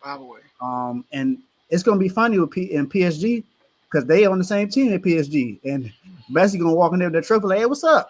You know, I beat you, but you're on my team. So I mean, it's without a doubt Messi's the GOAT, man. He finally got that World Cup that he needed. So I wanted to throw that out there. So, but we have a college football chat. So, if you want interested in that as well, then hop on. So, let's go. Let's get it. Again, man, it's always fun to come on here and talk football. You know, football, basketball, all types of sports. I want to give a shout out to Dave. I wanted to say it while Carl was on here too, man. Y'all held it down with that college segment that you all did, the college show, man. I never know who I want to root for in them bowl games. I usually just watch, but yeah, definitely taking notes, man. Yeah, I want to give y'all big props to that. Like you said, with the baseball, that's another one I'm gonna be watching and taking some notes because RBIs or I only know about home runs. That's it. So y'all gonna teach me some things. I'm a Nats fan at the end of the day, but run the ball, just run the ball. You 2 guys, man, we're never having Worm on here again. I just want you all to know that. So if the Cowboys magically fall into the Super Bowl, which we know is probably not going to happen with the way the defense is playing, Worm, you're not coming on here. I just want you to know that. So run the ball. That's it. Let's go. In fact, Worm, you refuse to lose. You're done, son. You gonna put him in the segment? Yeah. By the way, I wanted to give one last shout out to Mario Cristobal down at the Miami Hurricanes. We had a trash year this year. We went 5-7, and we looked terrible almost every game. But we have a top 3 recruiting class right now. So, Ty, I told you we're gonna have a top recruiting class. Don't forget what I told you, Ty. He was back. Let's get it. Same time.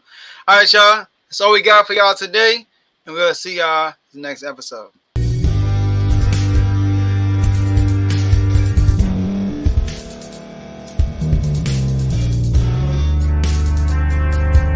Thank you for staying to the end. If you're watching this on YouTube, please like this video, subscribe, and also hit that notification button so you can be notified next time we put out a video. If you're listening on any podcast platform, subscribe and hit that notification button, y'all, so you can be notified we put out another podcast audio. And last but not least, hit that share button. No matter what you're listening to or watching it, hit that share button and send it to somebody that you know that would love to watch this episode you just listened to. So once again, thank you for staying to the end, and we'll see y'all in the next episode.